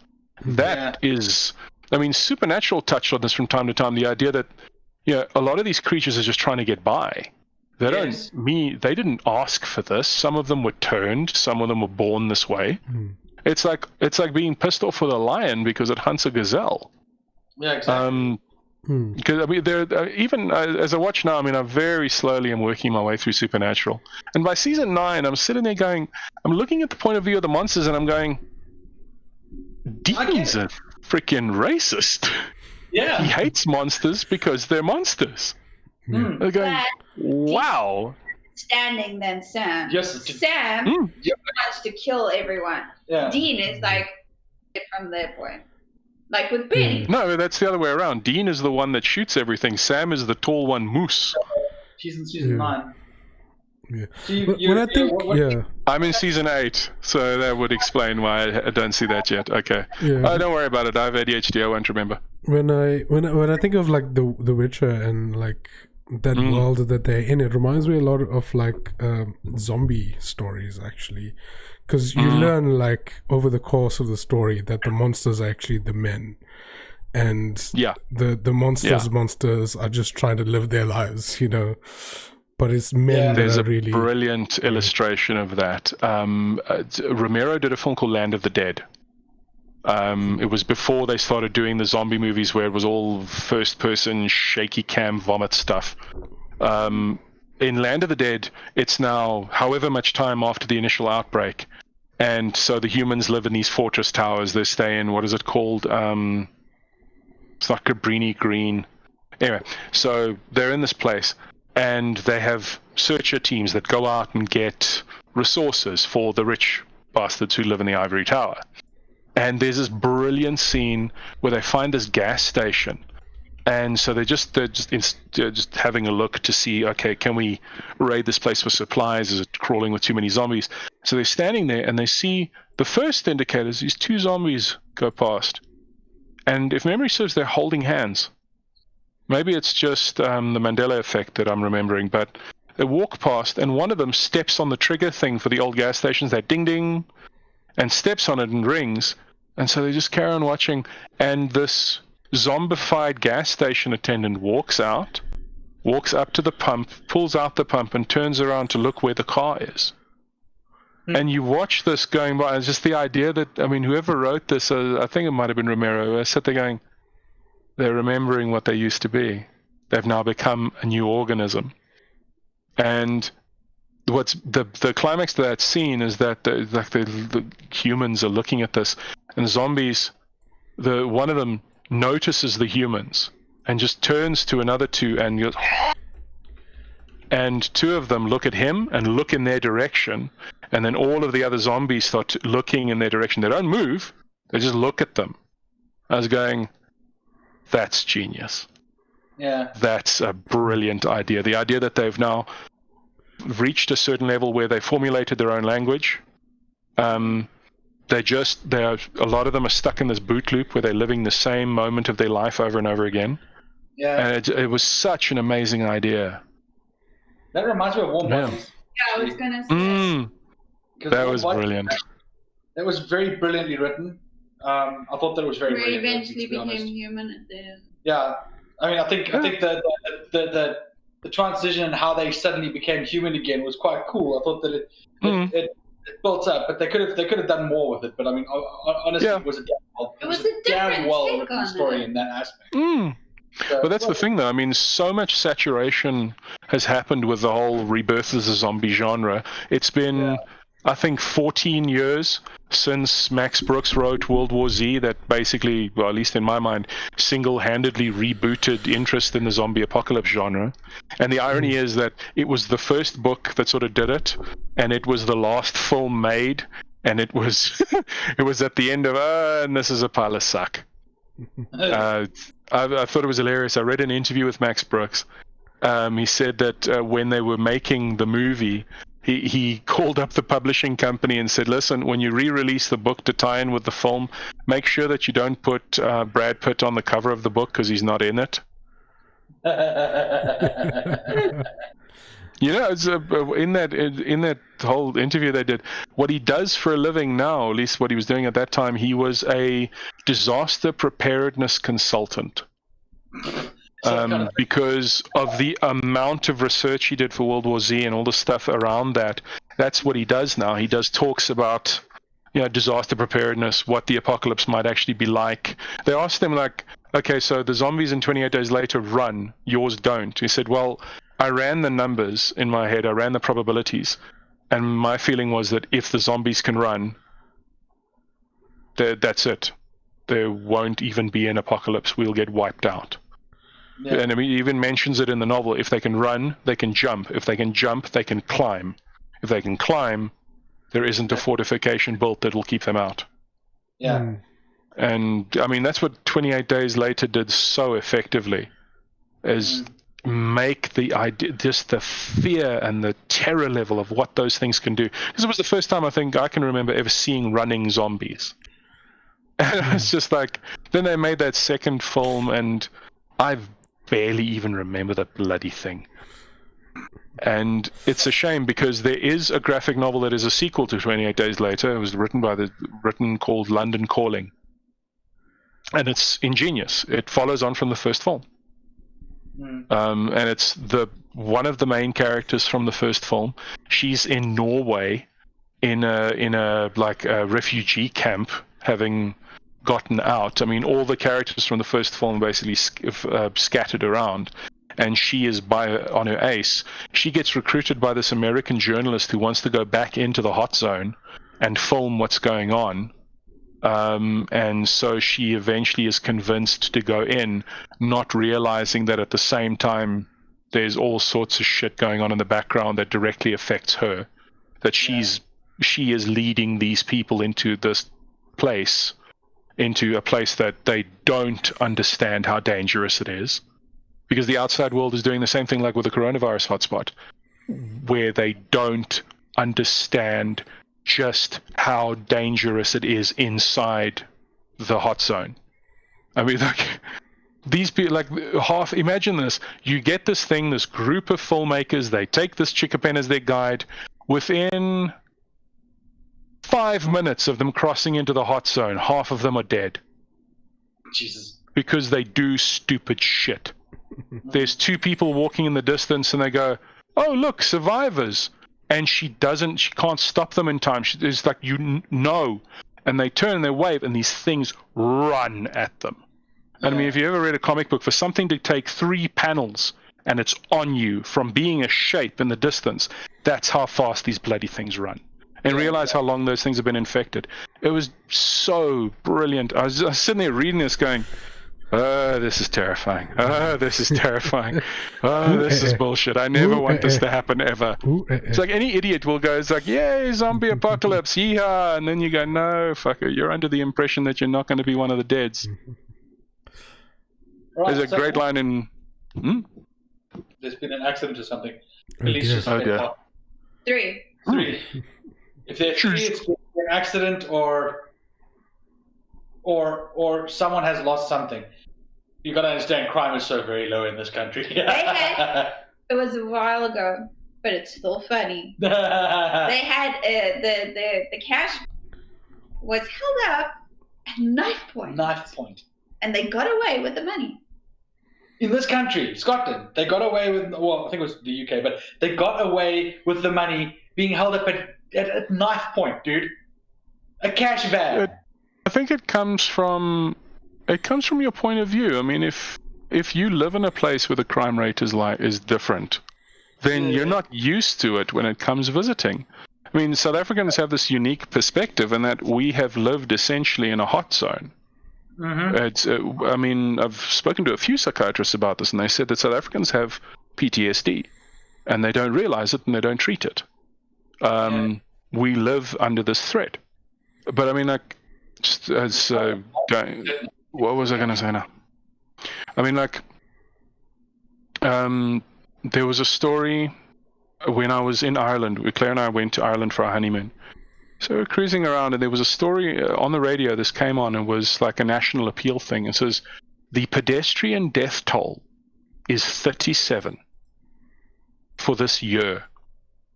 Yeah. And Claire and I, at the same time, we were in the car, and Claire's driving, and we're both like, And they said it's 37, and I was just like, and? 37 and? I thought they meant like that month, and they said the annual pedestrian death toll is 37, up from 32 last year. I was like, holy crap! You should be so lucky. That's amazing. I mean, there was a thing of a guy on a motorcycle ran down two old bullies who happened to be crossing the road or something like that, and the police were appealing for dash cam footage or witnesses to come forward. This was national news. Yeah. And then real crime showed up, well, air quotes, real crime, when it was like, I think it was Christmas Eve morning, some local gang member got blown away outside of his house. Like a dude walked up and drilled him in the freaking head. I was like, holy shit. Okay, so it's literally from 0 to 100. There's no, the crime goes 0 to 11. There's nothing in between. Yeah, there's no build up to it. There's like, yeah. So I think hopefully I've answered that question of what makes things what I would like to see in a story. Actually, well, I've got to address something Ziad said here. There's also a few Yes. There are a few questions for you that he also asked. We're going to actually quick fire them at you, but for right now, I need to address this. He says he disagrees with me, obviously me being Zef, on Tifa. They because he's played the game a bunch, and both, obviously Yuffie, both are spunky. Tifa and Yuffie are spunky, but they're not only spunky. Okay, I'm going to address this quickly. It's not what I meant that they were spunky and that was pretty much their character. What I meant was that made them partially who they were. I suppose the best way to put it is, each, as Vittorio was saying, each character has something about them that makes them them.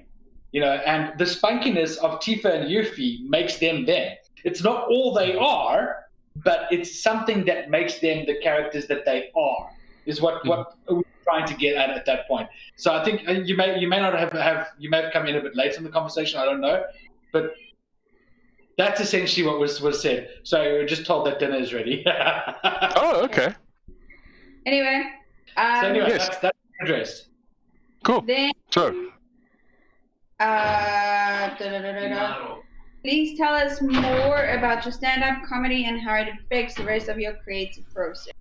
I've been very lucky in that one skill that I've learned from stand-up is the ability to produce material for myself and to write. I was very lucky in that my influences in stand-up were people like George Carlin and Richard Pryor, Lenny Bruce, Bill Cosby. I mean, it was once described the holy trinity of stand-up comedy, at least in America, are Lenny Bruce, Richard Pryor, and George Carlin. Lenny Bruce I got into much later, but it's a thing of if it wasn't for Lenny Bruce, you wouldn't have George Carlin. George Carlin has this massive and voracious love of words, and that is something I picked up on, and it's stood me in good stead. Once upon a time, many years ago, it's like 2006 or so, I won an award from this group that I'd been doing work for called the Trusty Steed Award, which means I was reliable. If there was a call, drop of a hat, I'm at a gig, which is what you're supposed to do as a comedian. Never turn your phone off. It's like being on call as a doctor. Like, you never know when a gig's going to come, and when you're not on stage, you're essentially unemployed. So comedians, it's that thing, comedians never go on holiday, we're just unemployed until such time as the next gig comes along. So the other award I got was an award for always creating material. I was constantly trying to create new material for myself and to work it into such a way that there was material on hand. Because, I mean, I was emceeing every week, every Wednesday, and that was a heck of a run that I did it for at this venue in Joburg called Tan's Cafe, which was at that stage in Bryanston. Now, when you're the MC, there was a lot of repeat audience, so you have to generate new material. At least that's the way I took it. You can't just keep doing the same set. Audiences get bored. So one thing that I would do is just, it's helped me go, if I see something, then I'll write it down or I'll take notes in my phone. I'll come up with different ideas. And Just having such fun. Hey, it's Cousin It. He kicks in as well, dude. I know how you feel. I've got the same as you. So with the stand-up, learning to generate material, learning to identify my funny and what makes me laugh and what I see the world as, that is the skill that stand-up has taught me. It's also taught me to be resilient. That if you go on stage and you die on your ass, that's that. You just come back the next time and you try again. The thing is that a comedian is only as good as their last performance in many ways. That's at least people that know you. But the reality is also you can keep coming back and try again. Winning with killing with the audience or dying with the audience is not the be-all and end-all of who you are. The point is that you show passion. It's taught me to show passion for something I love, that I develop as fast as I allow myself to develop. So, being focused and entrenched in what you do, but at the same time, whatever you do, if it's your passion, there's a difference between something being your passion and something becoming a religion. Be very careful that your passion becomes a religion, because then you run the risk of becoming what some people might call a tosser. Or indoctrination. Yeah, it's happened. I mean, there's so many people that are seen as icons of their industries. What you don't realize is that the more you give yourself over to your craft, the less everything else will be done. And I've seen this with all of my heroes, that they were these icons of what they did. George Carlin, Richard Pryor, their personal lives suffered for it, and they had their own problems that no one ever knew about, because it's behind this wall of performance, or it's behind this wall of creativity. Like, there was a comedian called Richard Jenny, who I've watched several performances of. Nobody knew that he was a manic depressant unless you were close to him. Guys who have died from drug overdoses, guys who have committed suicide. You have to, and this is going to sound very new agey, but you have to have a more well-rounded approach to it. And something that my stand-up has taught me is that when your set is over and you put the mic back, your shift is over. Obsessing about what could have been, very bad idea, because you can't fix it. You can't go back. Leave it alone. You can go forward and try again, but it's that thing of life. Life is a lesson imperfectly learned, and in the same way, all creative endeavors, be they stand-up or writing or singing or performance or music or whatever it is, you need to define your craft. It cannot define you. Yeah. It is not a good idea. On that note, segue. aka Haley, wants to know how does one balance between passion and the religiousness of the craft? If the thing you're passionate about is eventually the only thing you talk about, you become remarkably one-dimensional. You need to have other interests, purely to give your brain a break from what it is you're doing. And I find that when I step away, it happens now when I do copywriting. If I can't figure out how to say something, then this was the advice that my mate, Christo is my mentor. Christo said to me, if you're trying and it can't come out and you can't get the words out, don't force it. Stand up, walk away, go for a walk in the garden, play with your cat, play a video game, watch something else, and do something different and let the ideas come to you. Obsessing over the minutiae of things is fine if you're into bomb disposal, but unless it's a life-threatening thing, work on getting something, crafting something that it's okay. Yeah, I've made this thing. Like, knowing when to stop is a great thing. That's one of the hardest things you'll do being a creative, is knowing where to stop. And then going, okay, so this is my first thing. What do you people think about it? And then come back, and then it might not be what you originally envisioned, but it's one way to stop your passion from overtaking everything about you. I mean, how many times have you seen in stories where someone's passion completely consumed their lives? William Birkin in Resident Evil 2 comes to mind.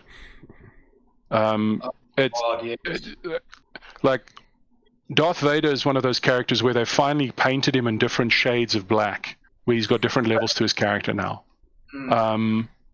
He was a monochromatic villain that even then is redeemed, but his obsession with the power of the Sith is tempered by the fact that he rediscovers the love of his son and the love of a daughter that he will never get to know, and he remembers what it was that made him human before he went into this giant suit. So basically, that was like be very careful. Yeah, it's be very careful. If you suddenly find that you're spending more time with your creations than you are with your friends and your family and your loved ones, you need to step away. Yes. It'll still be there. Trust me. The ghosts that haunt you won't go too far away, but you got to give them a break as well. All right, so yes, let's push away from morbid, and into something more. Let's raise the energy. Get some positivity back in our lives. I'm actually watching that now. I found the 2 seasons of Mystery Incorporated, which is brilliant. It's a completely different take on Scooby-Doo. It's such a good laugh. Yeah, that's what we wanted to actually ask you. Since you're watching it, why Scooby-Doo? I was fascinated by the change in the art style, and also that they were trying to give these characters a life.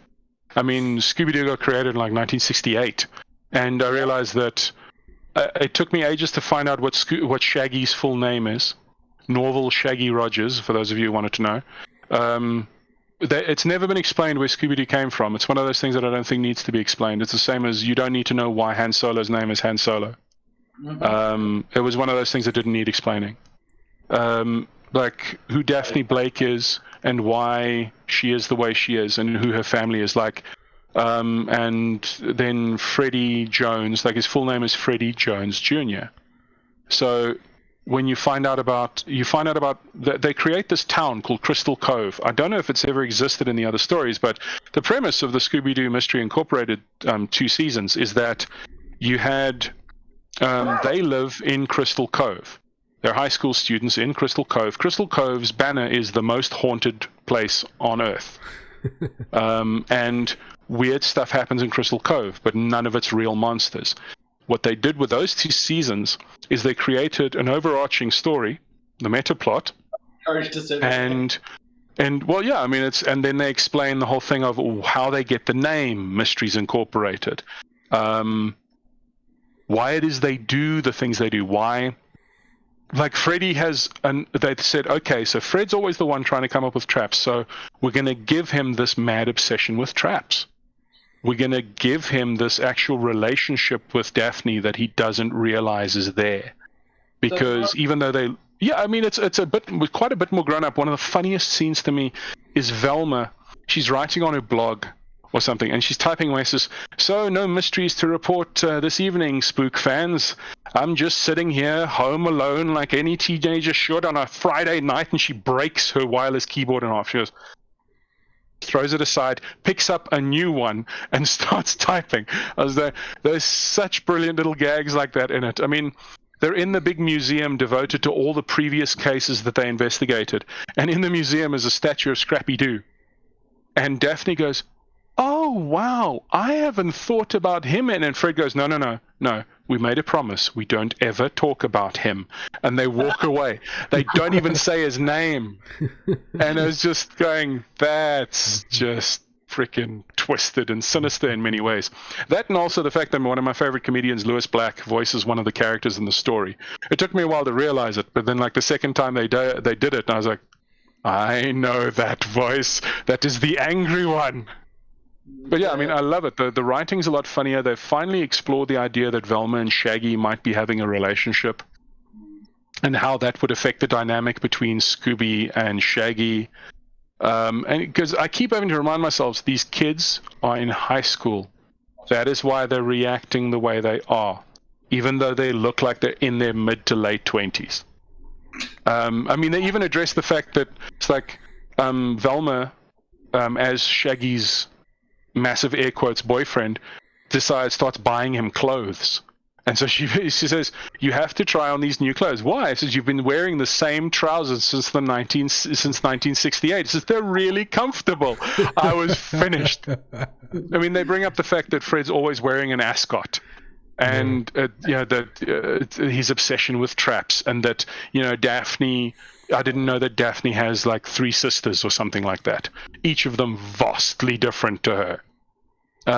It's just things like that. I mean, I love Scooby-Doo has always amused me, but this one, some of the gags are just really good, and some of the writing is there are moments where it's just brilliant. Like they've really thought up some great stuff. Yeah. We seem to have like the whole squad in the chat tonight. It's everybody. Yes, Yeah, we got the Geek Squad in the chat. So they Yay! Greetings, Geek Squad. Tom and Haley and Awali, Blue Monkey Waza, Kuya, and The A Meow Cat. partridge in a pear tree. and one of the Excellent. questions that we have, and that's also come up in the chat, is your experience in District 9. So, Yes. double question: aside from District 9, have you been in any other movies, and would it be something you consider? But also, what are some of the funny, odd, scary moments that happened to you while you were filming? While on set. District 9 was hilarious. There's a scene where the MNU building, I remember clearly there's certain things that happened.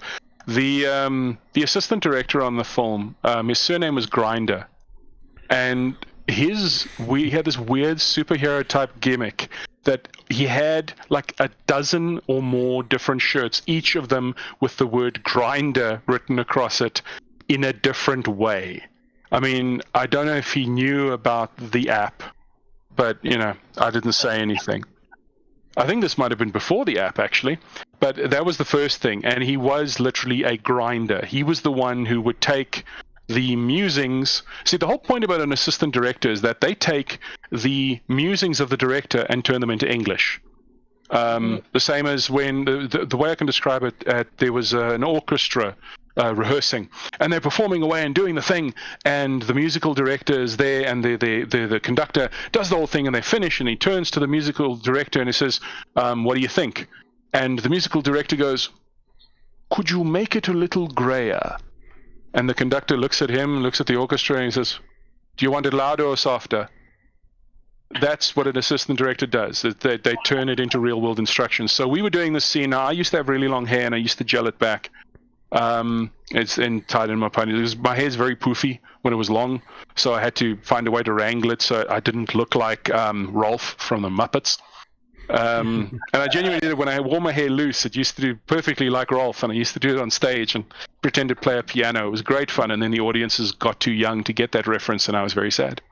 And so on District 9, we had this scene where we had to run down these flight of stairs, and the buildings getting blown up and shot to pieces. And so there's this jet flame of fire blasting out the wall. And so the assistant director goes, all right, so you're going to be running down the stairs. There's going to be fire shooting out of here. Please be careful. Those of you who are wearing a lot of product in your hair, namely you, sir, he pointed straight at me and says, be careful. Our insurance won't cover you, basically. So I was like, great. And so if you ever see that scene, which is very quick, you'll notice that I'm running like this. I may as well be saying, yes, master. And it means you don't see me in the shot. One of the weird things about District 9 is that there were 2 separate shoots when they made it. There was the shots that were filmed in June, and then they did the filming again in November. Those were 2 separate plots.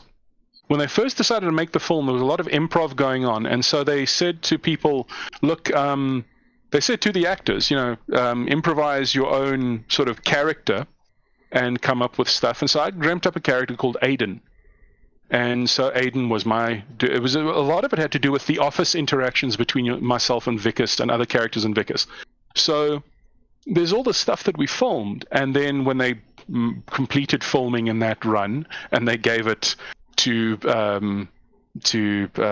what's his name? Dude, Lord of the Rings. I know it's Wingnut Films, but Peter Jackson, yeah. So they gave it to Peter Jackson. Peter Jackson watched it and said, "No, that's crap. Go back and do it again and have a script." I went, "Okay." So that's when we all got the phone call and said, "Can you come back for another round of filming?" And I was part of a group of people that could. And then it was a lot of stuff had changed. A lot more stuff was scripted. But what annoys me is that a lot of the stuff from the first film that I was in, that I would have been on camera with Vickers, you don't see. If you get a hold of the Blu-ray or the DVD of District 9, look at the deleted scenes, and I'm in a few of them. It's very quick stuff, but I remember watching it going, son of a bitch. But I mean, like, some of the fun stuff that happened, when they shot, they took over a section of Kliptown, Soweto, which is the squatter camp. They bought the usage of it for 6 months. Okay? So they paid, I don't know, the local elders off or whatever. And so they're using the squatter camp, and it's those scenes where they go into what is supposed to be District 9. And I mean, the locals that you see walking around there, those are all locals. They're just walking around. And what I couldn't help but wonder, I remember watching it, like, it was quite a heavy military operation. You've got these Caspers rolling in, guys in full Kevlar body armor with machine guns running around. I love the fact that they spray painted the guns white. I was just like, oh, okay, so somebody failed their freaking sneak roll. And just they're running around all this stuff, all these guns and that. And I was wondering, like, what would have happened if some drunk dude stayed over at his friend's shack that night? He's from Tokoza, or well, not Tokoza, from Alex or wherever. And he wakes up the one morning and he happens to look out the window and the ghost of apartheid past is strolling past his door. Oh, it was all a trick. Oh, shit. Freaking hell.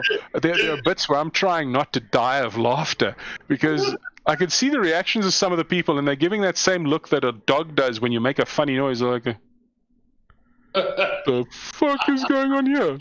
And why are they filming it? Is this special assignment? I mean, there was a bit where I was supposed to chase one of the aliens, and they timed it because the way they did was they figured out, okay, so this train's going to shoot past here at this time according to the schedule. So we're going to wait here for the train to come, and we're going to CG in the alien you're chasing. Now, they've asked me to run at speed, which I can do, but like the Juggernaut, do not let this person gather momentum. Because when you weigh as much as I do and you run, it takes you a few steps to slow down. Now, there is no fence between me and the train tracks where this several hundred tons of steel is rolling past. So what I had to do was basically the alien jumps past and the train goes roaring past and I come skidding to a halt. I'm not wearing trainers. I'm wearing office shoes. Okay? Those are not known for their traction. You're never going to see Lara Croft scaling an ice wall with these. So nobody's going to say, oh, those grasshoppers, they're perfect for this ice shelf. So I sprint my ever-loving Murov down this hill. I get there and they said, excellent, right, let's do it again. I'm like, are you fucking shitting me? That boy has one good run in him, maybe two. There's not even a buffet as bait here. What the? So, I mean, a lot of fun stuff happened. Like, if you ever watch, there's a scene where one dude's got this enormous sniper rifle. It's a 20mm antimaterial cannon, essentially. Jeez. It's this big bolt-action thing. I would later get to fire it when I got to visit the armory that it was kept at, but that was years later. This thing is a monster. But there was another gun that appears in the film that is only in the deleted scenes. It's a rifle. It's maybe about 5 feet long, but it's essentially a standard infantry rifle. But it exists because of an argument that Donnell had with Americans. And they said that it is not possible to create a 20mm rifle that can be carried as a standard infantry unit piece. And so Donnell said what they always do. They said, is it, eh? So They went off. It's the same thing they did with the Royfalk. They said you can't have a helicopter that flies upside down. And Denel said, "Is it, eh?" And so we invented the Royfalk, which is what they stole the design from to create the Apache longbow. And so, well, the guy who created the Royfalk is the guy who created the Apache longbow, South African guy. And so these guys show up the one day. Denel shows up with their shiniest toys because, you know, American and New Zealand money. They're going, and so they bring out this thing, and it's a 20mm anti-materiel rifle. So what you've got is a weapon that has an effective range of 2 kilometers, a shell on it that you fire. This is the shell casing. That is the slug. Okay? Yeah, I mean, it's essentially you turn a standard infantryman into an artillery piece. The magazine holds 5 rounds. And they get this bloody thing. The grip is not underneath. It's on the side. Because when you hold it in there, it's so that the whole barrel is designed to concertina in on itself to absorb the recoil like a piston. It's the same system they have on the Barrett sniper rifle. Yeah. So they've got this thing. Unfortunately, Denel has still got the old army hangover where it's painted in this really shit army brown that has no business being on anything except mud. So this thing didn't make it into the film, but I was on set when they test fired it. The armorer is a guy called Ollie Steele. Brilliant dude, an incredibly cool guy. Is such a nice guy. And so he has this thing. We're in the middle of Cliptown. He loads blanks into this bloody thing. And he goes, he's putting on headphones. Nobody else. He's quite a distance away. He's like maybe, I don't know, 30, 40 meters away. He puts on his headphones, and I look at him as he goes, "Fire it!" And in my head, I was like, "Oh, crap. No one's got any time to react." And this freaking artillery cannon goes off. I'm going, "Yeah, that's a gun. Whatever you were testing to do." I mean, I don't know if this was just an ad for Brooklax. It's like, Senecot. Let's get used by Senecot when you need relief most. Oh, it's beautiful. I mean, the dumbest thing that happened on the set of District 9 was not even to do with the film. I worked as an extra for quite some time. And I can tell you this, that a lot of the people who work as extras, they're extras in real life as well. You're not going to find a cancer cure, and they're not going to fly to the moon.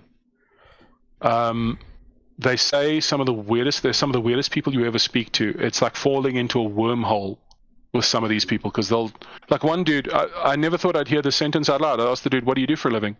He says, I make dog food. Yeah, that look that Kez just made on her face, said, "Oh?"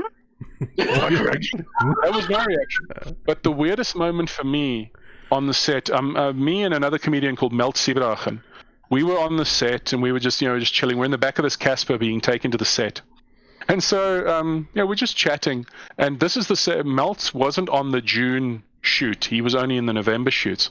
So we're going off to the set and we're just chatting. And so Melt then goes to me, looks at me and says, "Okay, I've figured it out then. So basically the plot for this film is Independence Day meets Cry the Beloved Country."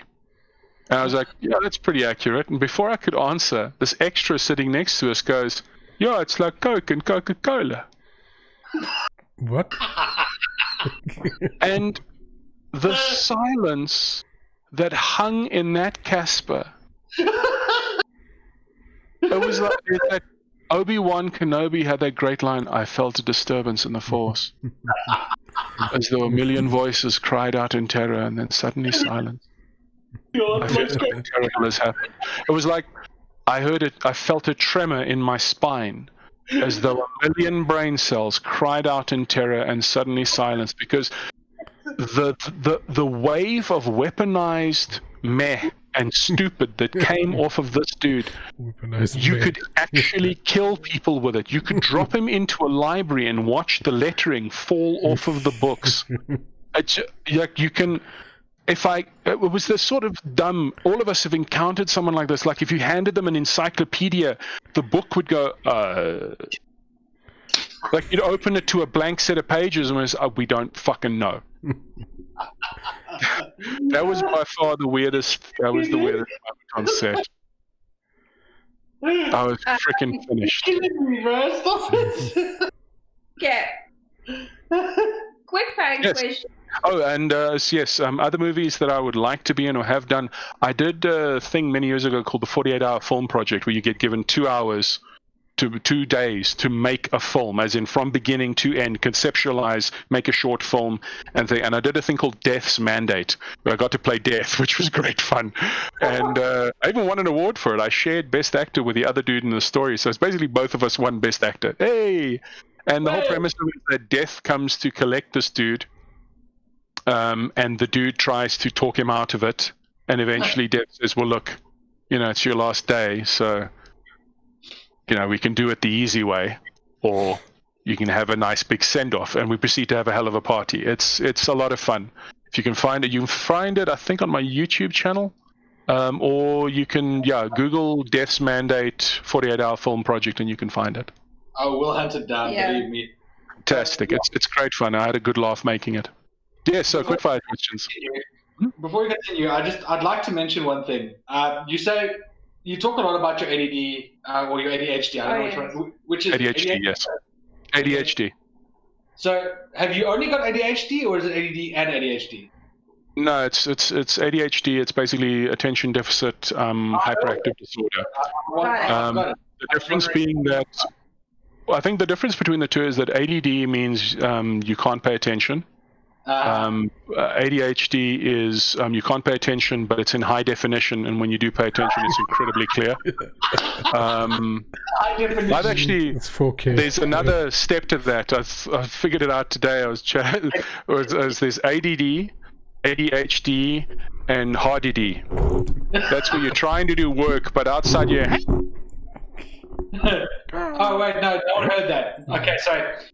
No one would have heard that because your mic just cancelled out for some reason. So that a hardy dog is a weird animal. For those of you watching from Australia, I think it's because it's too high. Let me try this. No, didn't work. It gets to Basically, it's because the microphone knows the sound of the devil and will not speak its name. Yes. That's what hardider. That's what hardider is, where you think you heard something, but it. So the reason why I asked this is because I'm not sure how many of the viewers actually know this. I don't know if I've mentioned it real. Yeah, all the time. Okay, all the time. See, you can't remember. Weren't paying attention. With ADD and ADHD and dyslexia. You mention it like almost every. Yeah, this, yeah. Okay, it's so fucked up. I can't read properly, and when I try to read properly, I can't focus on it either. Remember earlier you said people trying to capitalize on things like with the coronavirus, is people trying to capitalize on that. Oh, yeah. I saw somebody try to capitalize on people with reading dyslexia. A guy created a font specifically designed for people who have dyslexia so that they can actually read this stuff. And it's very funky, like the way it's designed, and it's on this blue background so your brain can actually focus on it. Here's the kicker though, the font costs $60. That's bullshit as well. Jeez now, Louise. You know this about fonts. If you write something in a font and the other person doesn't have that font on their computer, it defaults to whatever. Yeah. So you have to make sure that this is only dyslexic to non-dyslexic traffic. Because if you send that to somebody who has dyslexia and they don't have the font, then you'll be like, what am I supposed to do with this? Dude, so, it doesn't make a difference. The fonts, I can honestly tell you, fonts in my case don't make a difference when it comes to reading.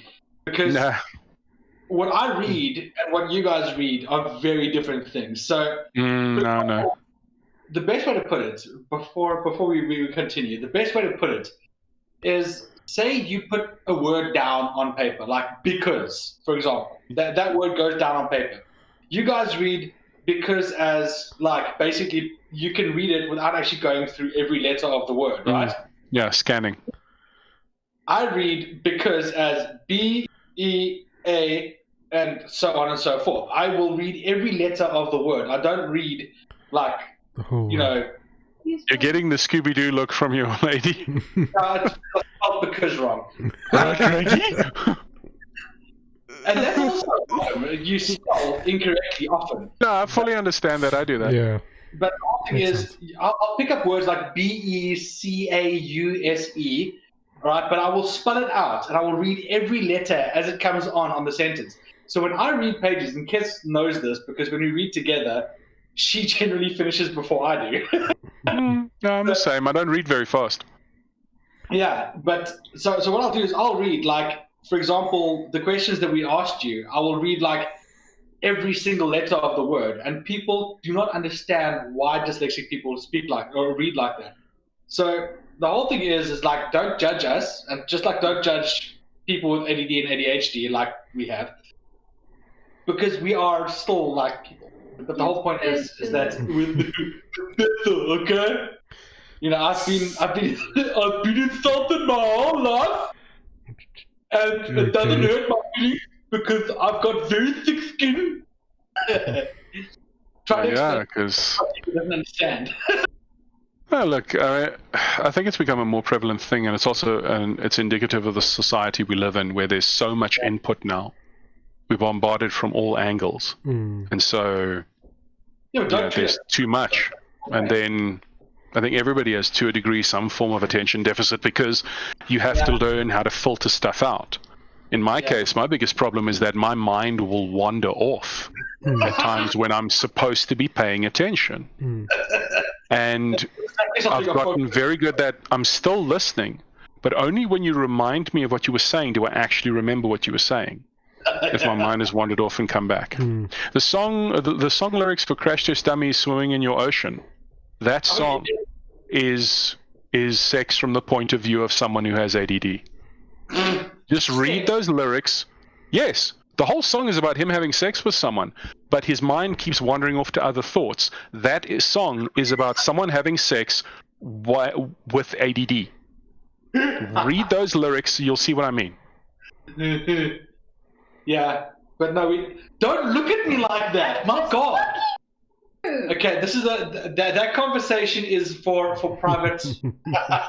Those of you who are not in a relationship, this is a sentence you will hear a lot when you're in one. I'm just looking at you. And what? I didn't say anything. Those are little phrases that you will hear in a relationship only when you're in a relationship. And if you're single, you don't know because you have not been recruited into that war. You are fighting a different war. And then we're fighting to get into that war. One. Yeah. So, rapid fire round. Yes, Batgirl. Let's rapid. Yes, kids. Okay. What? Let me start then. What have you been doing to keep sane during lockdown? What have I been doing to keep sane during lockdown? I haven't had the problem that people have had of, I don't have anything to do and I'm so bored. I've had plenty to do. I've been working as a copywriter more now. The agency that I work for is my workload has increased quite spectacularly. It's gone up at least by 20% in that now it's like used to work like 8 hours. Now it's 10, sometimes 12. And now 2 months down the line, it looks like people are finally going, okay, listen, we need to find a different way of structuring things because we're burning out our creatives and our copywriters and people in general at the company. So what I've kept myself busy with is what I've always kept myself busy with. I mean, during the week, I work. At the end of my shift, I'm always really surprised when work is finished and I can actually have some downtime. The first 3 weeks were the roughest I've ever had at this agency, and I've been working there since last year July, which I know is not supposed to be like, it's not a long time, but I mean when you get into a rhythm and suddenly everything changes, the biggest thing that throws me off is when I'm in a rhythm about something, I have a structure for something, and then a spanner gets thrown in the works. It's weird, I can do improvised thinking, I can do comedy, I can think on my feet, but that's because I've learned how to do it. Apparently I don't like surprises, especially not when it's in my work structure where suddenly it's, here's all the shit. We're going to change the brief halfway through. Oh, this has changed again. And after a while, I'm I'm very thankful that I am on the medication that I'm on, because it doesn't stop the noise in my head, but it made things easier. So yes, I mean, the thing of, I've discovered baking. I was doing that before. I have a bread maker. Granted, we started baking more of our own bread because it's out of sheer convenience, because we couldn't go. So we had all the ingredients. I mean, I loved hearing people saying, no, there's no cake flour anyway. I haven't seen white people this excited about white powder since the 80s. And yeah, I remember that time. So coping with the lockdown, I've been very lucky that I have my wife. Claire keeps me sane, I keep her sane. We balance each other out, we help each other. And that was the main thing, is like, just remember that I'm an introvert, she's an extrovert. So she's been suffering about this more than I have. I'm fine to just chill at home. I would have loved to have had a week off. Even me, yeah. Where I just, you mean I can just chill? Yeah. Fuck yes, I'm going to watch cartoons, have my breakfast, watch some more cartoons, listen to an audiobook, and then watch a movie. Okay, what's the freaking problem? Don't see no problem. I think it depends on how much imagination you have as to how bored you will be. A lot of people, and I've noticed this with a lot of the corporate people I've worked with, there's a great quote in a video game called The Suffering. It's the chapter at the start of the chapter where you go into solitary confinement in that part of the prison. It's about a haunted prison.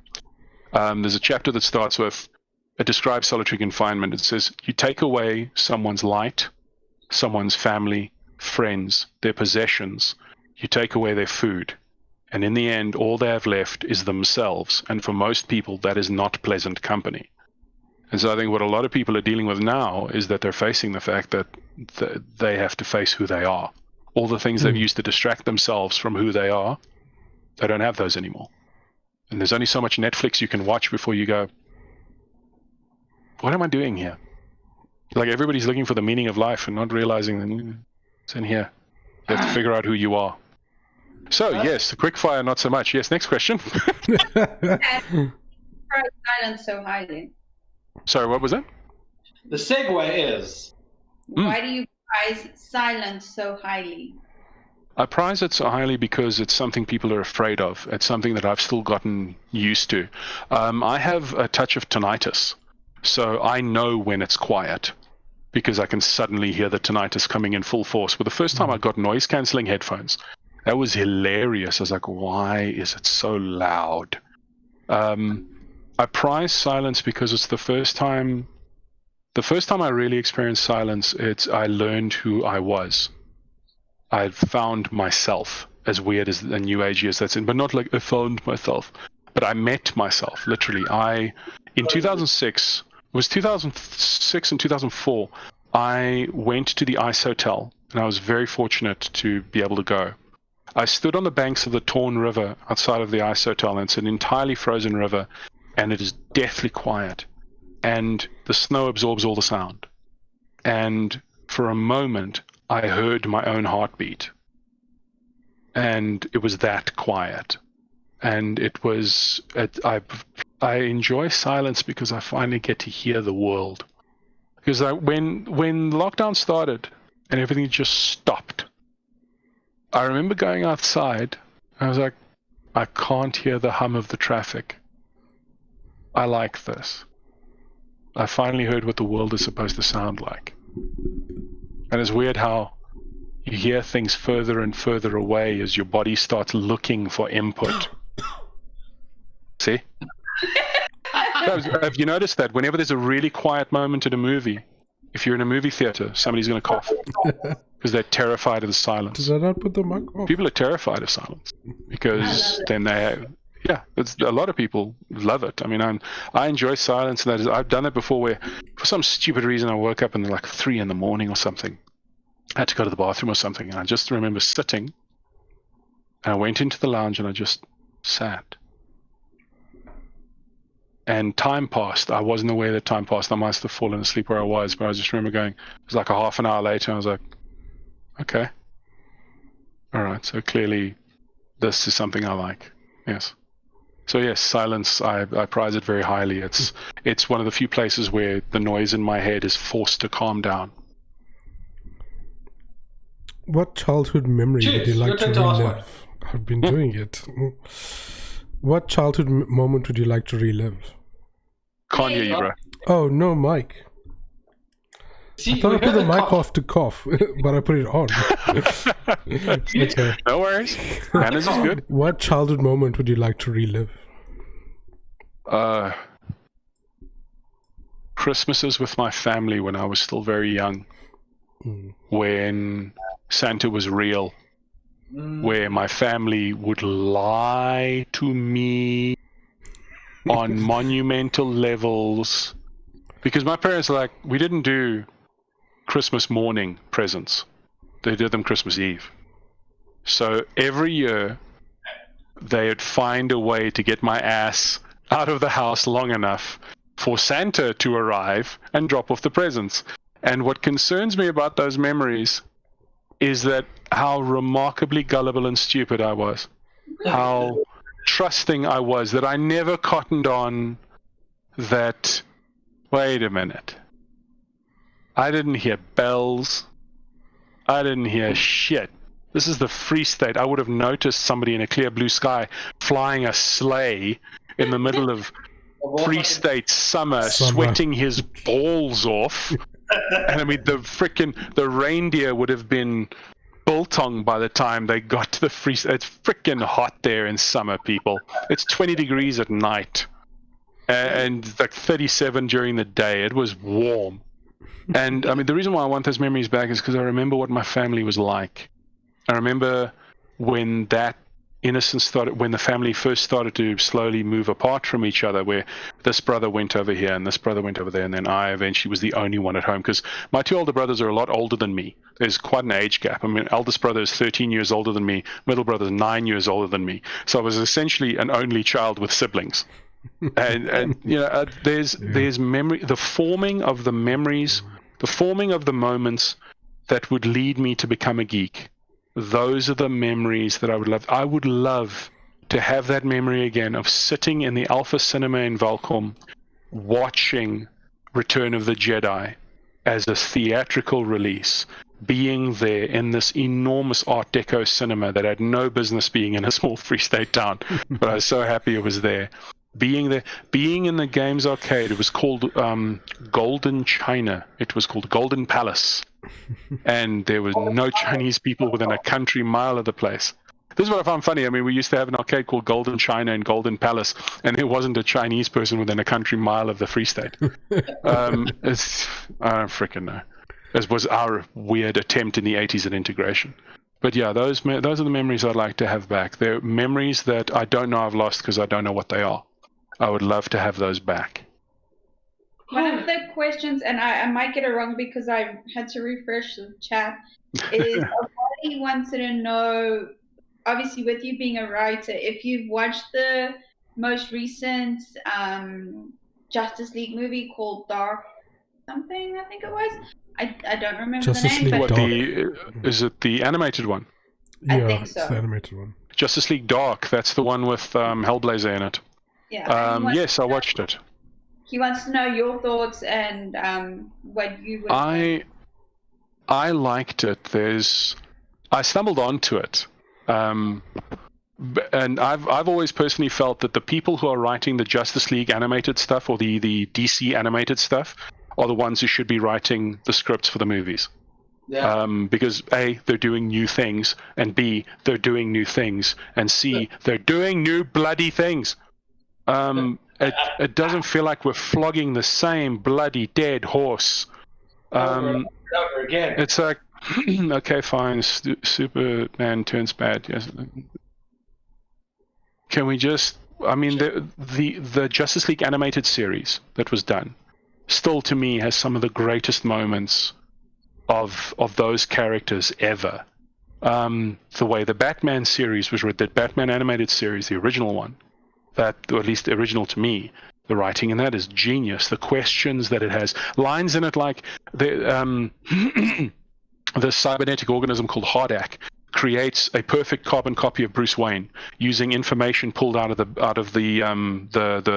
Batcave computer, and creates a robot that thinks it's Batman, to the point where it can't commit, it can't harm others because it's that close to being Batman. So there's a line in it when Batman finally beats it. It says, "Is it possible that it had a soul, Alfred? A soul of silicon, but a soul nonetheless." I mean, it's ideas like the idea that artificial intelligence, and at a time when it still wasn't a big deal when you're a kid. I mean, what I like about the Justice League Dark thing, just the ideas behind it. The idea of Hellblazer having to deal with, or John Constantine having to deal with the fact that he does these things and it never comes back to bite him in the arse. I mean, it's the same as a sitcom episode where stuff that happened never dealt with again. And when I saw that happen in sitcom writing, where that changed, where there's an overarching storyline throughout each season, and stuff that happened in season 1 appear in season 4 and stuff like that. With Constantine, the idea that stuff comes back to bite him in the arse, I really enjoyed. I like, that I think it's Zatanna. Zatanna's in it, if memory serves. The idea that Zatanna and him have a history. And I mean, I never even considered it. But I was like, well, of course they do. They live in the same universe, and they're both magic users. Of course they would know each other. Magic users in the DC universe are like hen's teeth. And for once, it's a Zatanna storyline, and Batman isn't necessarily like center stage with her. It was cool that a lot of these characters that are usually just used as information pieces in a story took more of a center stage. I love the fact that the house that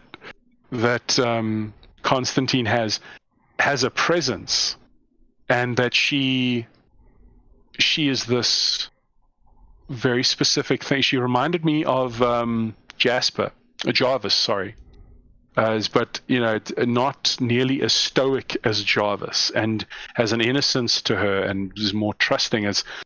I loved how that it illustrated the nature of magic, that magic that is not designed to harm actually has an innocence to it, whereas dark magic is this shadowy miasma that literally consumes everything it can grab hold of. And the idea that yes, there is a price to be paid in all of this. I mean, I love that. I don't know if any of you ever watched Warehouse 13.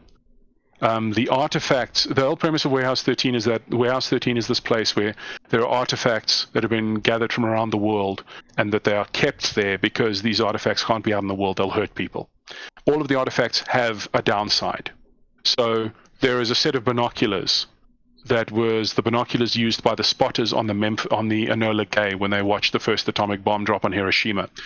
The binoculars absorbed the horror of that event, and so whenever you look at something through those binoculars, it'll blast them with an atomic wave and scorch their shadows into the wall. There's always a downside to every one of the artifacts. Like, they have the original Ray-Bans, the first pair of Ray-Bans ever made. And when you put them on, they're so perfectly made that they bend light so perfectly that they will make you disappear. Problem is, when you take them off, you are blind for however long you wore them. What? Stuff like that. So what I love about that is that there's the duality of magic being shown in Justice League Dark. I mean, I don't know I'm not geeked out enough about the characters to be able to nitpick about them, but I remember watching it going, I liked it, this is competent. At no point did I feel they were jumping the shark or nuking the fridge. Yeah, I thoroughly enjoyed it. I mean, it's one of those things where when I watch stuff, I don't watch it with a critical mind. I try not to. If something is really obvious to me, then I think, okay, then something that shouldn't have been done that way. That doesn't feel right. That doesn't resonate right with the character. But if I watch it in a critical sense, that's when I'll see things differently. So, yeah, I mean, if there's one lesson in that, if you can really enjoy stuff a lot more when you switch your brain off. There's certain stuff I can't do it for. I give Justice League away a lot more leeway. I remember stuff getting on my nerves when I watched Captain Marvel, because they were just stuff. Again, it felt like they were just running through. They were ticking boxes. There were parts of it that were really good, and other parts where I was like, there was a really obvious hook there that they didn't use, or things that could have been resolved a different way. But yeah, that again, that's my geek coming out. That's where I'll go, no. Cool, next question. All right, so if you had the opportunity to perform on any stage in the world with any person of your choice, where would it be and who with? Fortunately, George Carlin is gone. I would have paid money just to see him perform live. Anybody that can name a one-man show, Life is Worth Losing, is worth seeing live. I would have loved to perform with George Carlin. I would love to perform at Carnegie Hall. Purely because there's a great phrase. It's the old joke. How do you get to, as a guy leans out of a window, he's looking for directions. He asks the guy on the street, "Hey man, how do you get to Carnegie Hall?" And the guy says, "Practice, man, practice." And I'd like to perform in a 5,000-seater auditorium with 5,000 people in it that are happy to see me. That would be my thing. I would love to do the full-on stage production I imagined in my head of what It's All Geek to Me would be like. Because I have a very specific ending I wanted to do for the thing that I can't do without a massive stage budget, without a full production team behind me, like a Vegas type of show. Person I would love to perform alongside of is Lewis Black. He's currently, for me, he is the current truth teller of his time. Him and see with Dave Chappelle. I would love to perform with Dave Chappelle, but I don't know if my comedy would resonate with his. He has he's one of the icons of our time. I honestly think it's not too much of an exaggeration to say that he is easily the Richard Pryor of our time.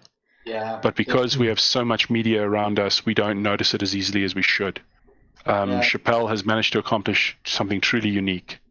But yeah, what I love about Lewis Black is the level of anger that he produces and the truth that he is trying to say.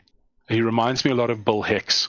Jon Stewart once described Bill Hicks as like, Bill was a lot like Jesus. He was trying to save all of us. Unfortunately, his temper got stuck on that part in the Bible where Jesus walks into the temple with a whip saying, "What are you doing in my Father's house?" That's Bill Hicks. And I mean, there's one of my favorite things that Lewis Black does.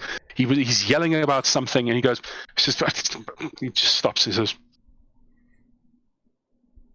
"I just saw a blue sky for a minute there. And I almost went and lay down in the grass. But I'm okay now. I'm okay. I'm fine." You know, it's weird when you yell a lot and you just, whew, okay, yeah, I'm back, yeah. And just that level of when someone reaches a transcendental level of rage where you actually see the inner workings of the universe for a moment. And you're just like, okay, I'm just going to calm down now for a second. I would love to just spend time with him because the way he thinks, the way he points stuff out, like the fact that just little things like on the back of a bottle of water in the US, it says total fat. It says total fat in water. That implies that somewhere out there is water with chunks of fat in it, and that's the water I want to drink because there's some that's the tasty damn water. But there's fat-free water now as well. Yeah, have you ever? Diet water. Water. Diet fucking water. The fact that we have fallen for this. We have fallen for so much over the years in our desperate attempt to find something new and different. We will get bamboozled into any kind of bullshit. We're remarkably good at it. Yeah, we have to be snowflakes, each one of us. Yeah, but that's the thing. It's a thing of, it says, you're all different. Yes, we're all different. You're all unique. Yes, we're all unique. I'm not. And that's the guy they beat up. Yeah, exactly. Being the unique one is a remarkably lonely life. And the reality is that human beings can't deal without a herd. Yeah. That's why we find hermits so strange. That's why we find people who stay away from other people so strange. it makes perfect sense genetically, just by the law of averages, that there would be someone like that. We can't not have a herd. We'll pack bond with anything. We know someone like that. What? That's just a complete introvert and removed from people. Yeah. Because that's the mistake people make. They say that they get someone who is introverted, someone who is a hermit. There are differences there. A hermit chooses to live away from the world and can function. They can see. There's some people they haven't spoken to another person. Like, they get interviewed, and that's the first time they've spoken to someone in 3 years. Yeah. Like, the only time that they'll speak to someone is they'll go into town, get supplies, and then leave. They're not interested in your life. They keep to themselves. And yeah, there's the difference between antisocial and introvert. Introvert is happy within themselves. Antisocial, they have a reason they're keeping away from you. Yeah. Well, she's agoraphobe, I think it is. Yeah. She's scared. Well, that's different. Yeah, that's a phobia. Yeah. She'll play games. Like, she'll play online games with us. But that's the closest to human interaction that she can actually... Yeah, no, I fully understand that. And thankfully, we live in a world where that's possible. Yeah. Yeah. Where those people can survive. You can do it. Yeah. Okay, next question. All right, we've got 2 left. Okay. Deleted 2 of them. We did what? I deleted 2 questions because it's going to take too long to answer all of them. So, what are your plans for the future, my brew? I think I should finish the novel. 23 plans right there. Yeah. Yeah, I should finish the novel. I need to get off my ass in many ways.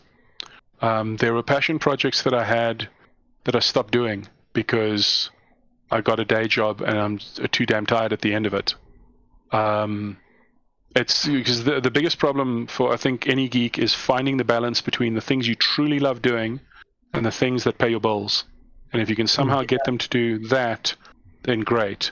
Just above all, make sure that it never ever starts feeling like work. And there's always going to be that. It's a weird thing to say that, because there's always going to be moments where it feels like work.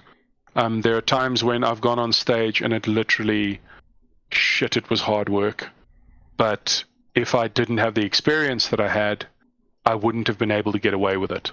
And you'll hear comics say, I got away with it, which means they feel that it wasn't Rockstar Stormer. The audience might feel different. Comics who are watching might feel different. They themselves didn't feel that. And that is, then that's another kettle of fish entirely. That's deciding, that you might be being far too hard on yourself. Cool. Next question. I'm trying to go quickly now because I'm curious about what these other 2 questions were. Well, it's weird now that you asked the future question first. Now we're going to go back into the past. It's how time travel works. It's all relative. We will go back into the past. But what is your weirdest fan moment that you ever had? Weirdest fan moment? I was working at a venue, and the girlfriend of the bouncer took an interest in me and really, really, really, really, really was keen on me. But she didn't seem to want to get rid of said boyfriend first, which was a special experience. I had a problem with that. There was and in all of this, it was weird. I had the weirdest sort of relationship where it wasn't a relationship and there wasn't any shagging. And that's when I figured out I have a very strange moral compass, in that I have one, and apparently I figured out that was the experience that taught me that I had that I was remarkably conservative in my sexuality. Because while the boyfriend and his friends were watching a football game, she propositioned me to go have sex with her in my car in the parking lot. And I was like, problem there, in that A, it's in a well-lit area, and B, I don't have a B. That's that would be a fucking stupid idea. And there's also, being a perpetual smartass and having comedian material running through my head. I remember there's a comic in Canada who does this whole thing that says, fat guy can't fuck in a Fiat. Hell, fat guy can't even jerk off in a Fiat.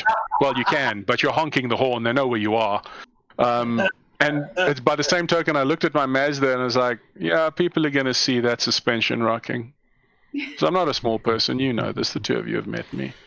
I'm 6'2" and about 1.5 feet wide, and I weigh about 140 the last time I checked. At that stage, maybe I weighed 120, but yeah, that much ballast rolling around, people would have noticed. The other odd fan moment I had, and it's the reason why I stopped giving out my number to random strangers, or at least I changed my business card so that the phone number wasn't on there, it's just an email address. It was about 2 a.m, Christmas Day, and for some bloody reason I'd left my phone on. And some random jack-off fan phones me up. I was like, huh? What? Phone's ringing. I was like, hello? And this dude phoned me up, and he said he was chilling there with his friend and his wife. They were having a braai into the evening, and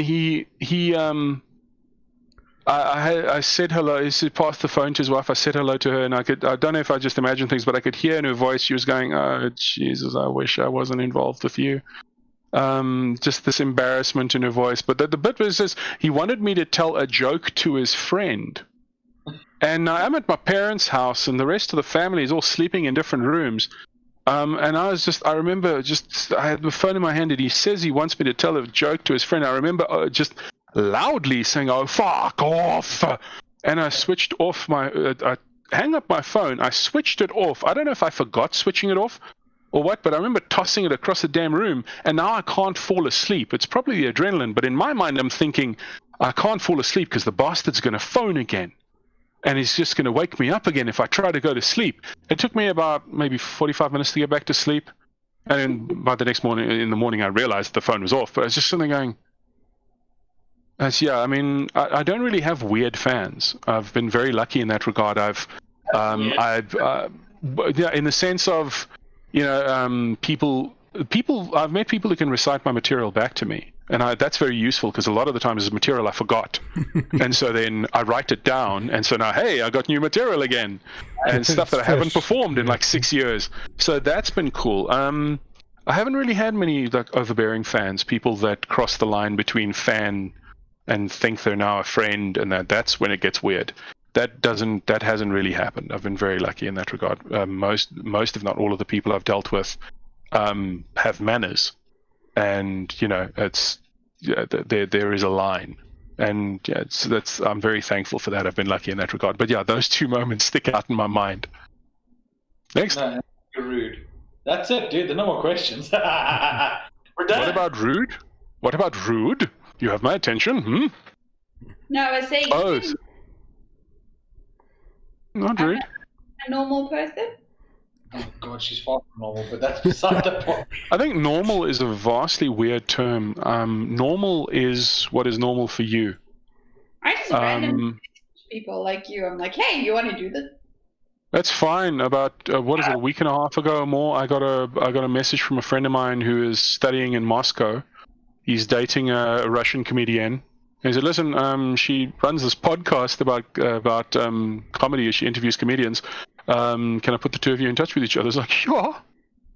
Yeah, let's talk. I don't mind. Weird things for me is like when somebody tries to phone me up trying to recruit me for Amway, which hasn't happened in a very long time, knock on frickin' wood. I don't want to.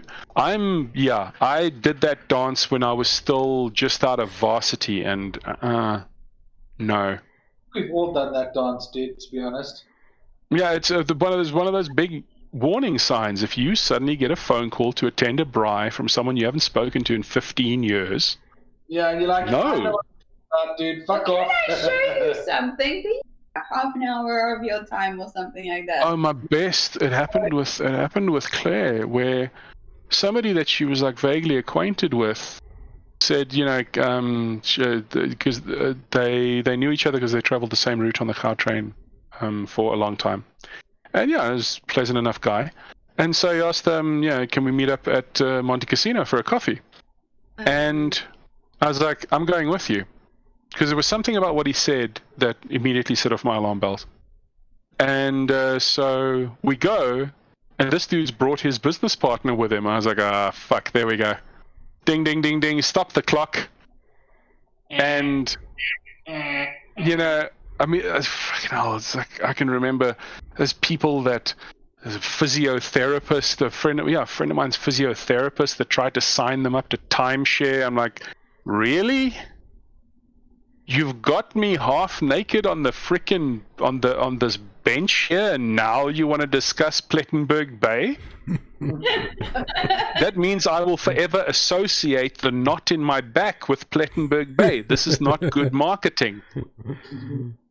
Dude, I need to get Bay taken care of. Do you mind? Yes, yeah.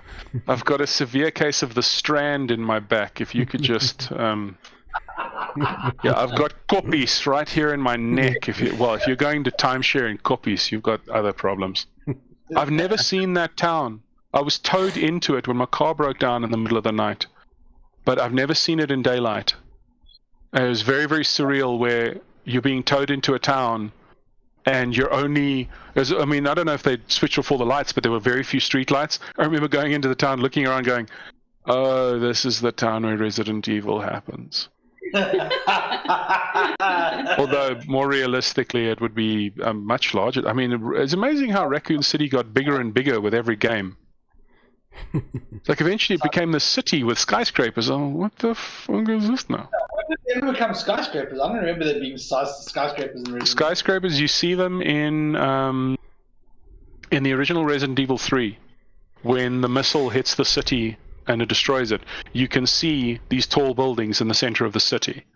Then also when they made the movies, then suddenly Raccoon City is this mother of a place. Like there's tall ass buildings. I was going, eh? Movies as in the live action movies or the live action movies don't count by themselves. I hate those movies.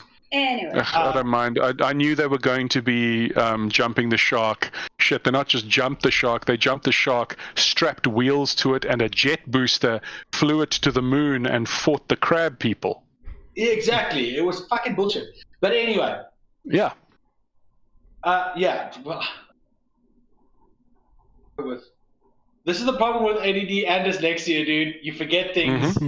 It's fine, it's fine. The brain has shut down. Yeah, I think that's about it for the for the longest Geek-Inspired podcast so far. I think we've hit. Terribly! Oh shit! It's been worth it. No, it's been hilarious, Fantastic. of course. But we almost hit 3 I'm glad hours. you enjoyed it. Yeah. I had fun. Yeah. But what we need to do now is you need to tell us and tell our fans where they can find you. Well, let's see. I'm on Twitter, Instagram, and Facebook.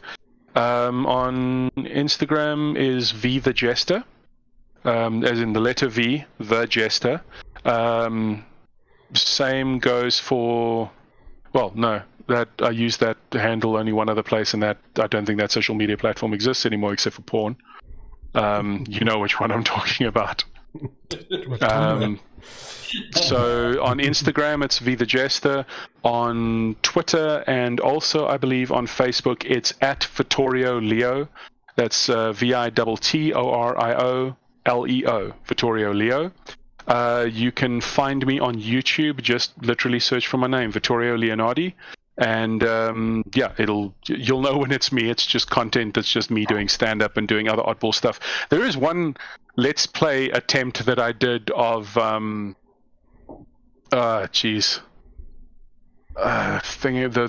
third-person game where you're on a space station and there's all these monsters with blades for hands and stuff. That sounds like all of them. That sounds like no, that's first person. Dead Space?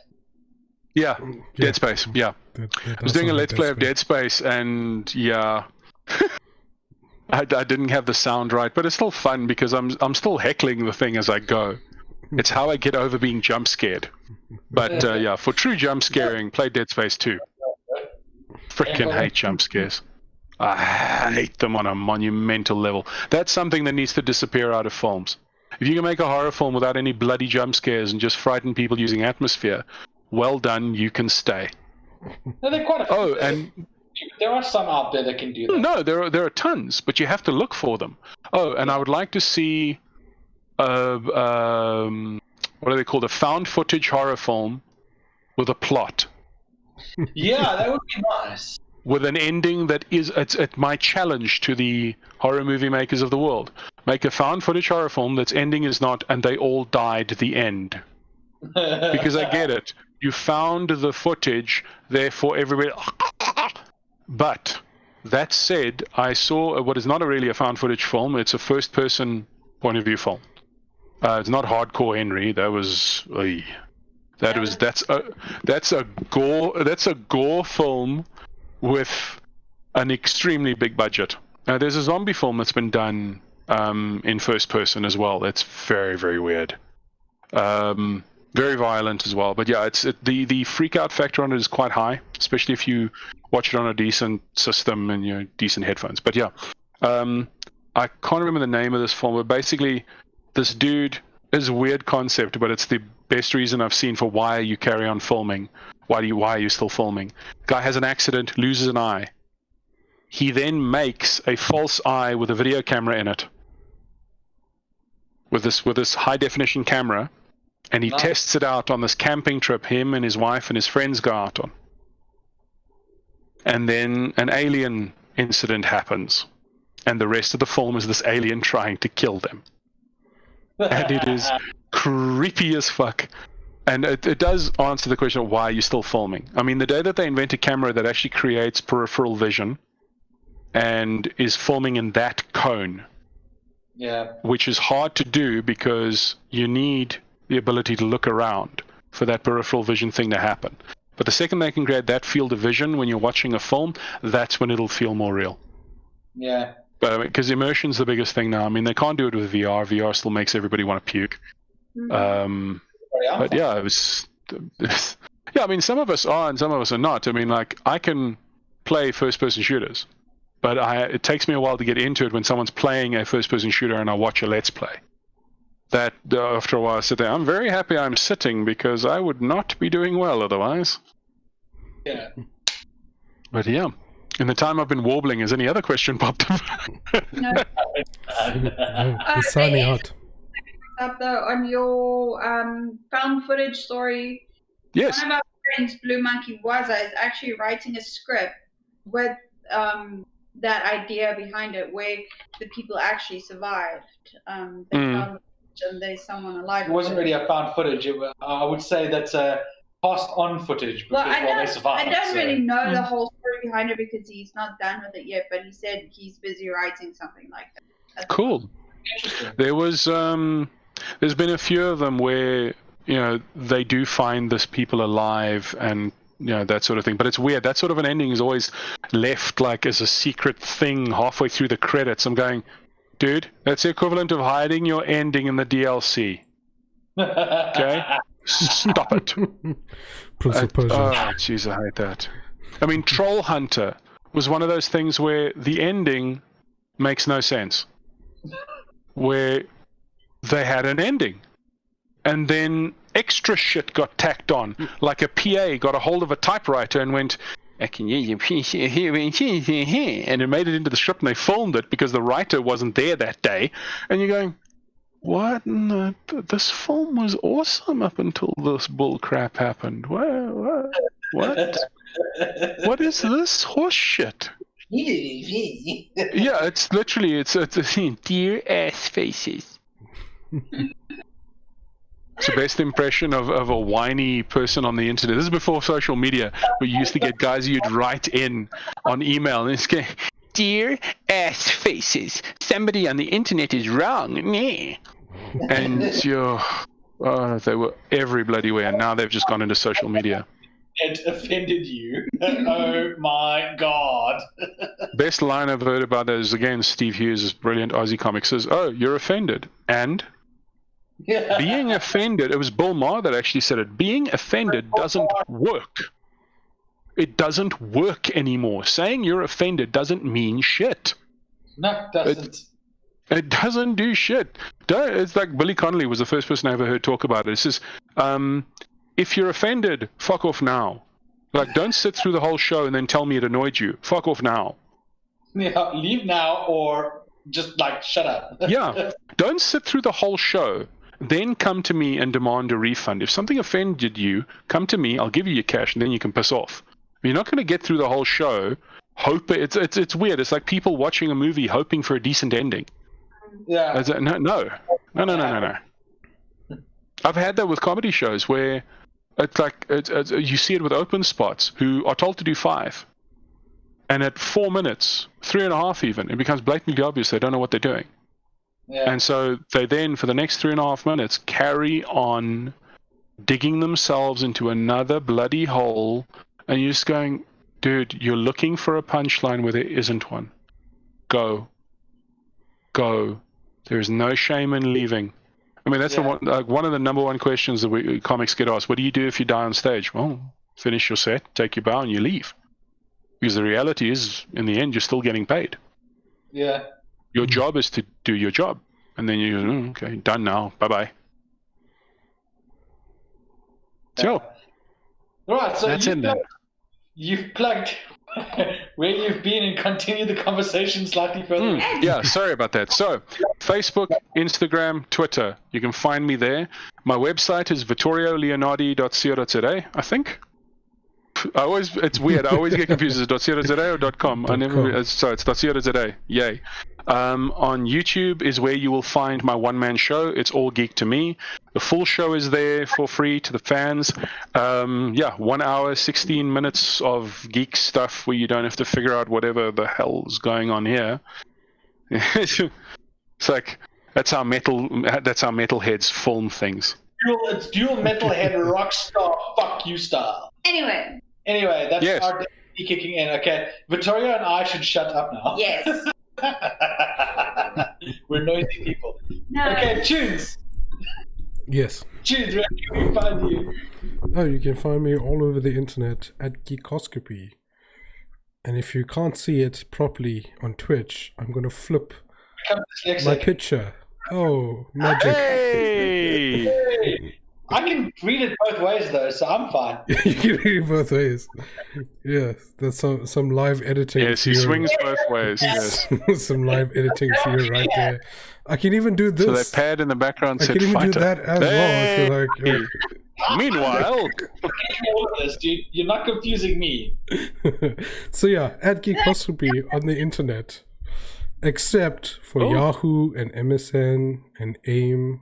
And the irrelevant ones. Tumblr, you won't find me in those places, but all the relevant places, yeah. Watch out for dick pics, they might be tuned. How could it be? I'm not there. There was another thing. I did a podcast once upon a time as well.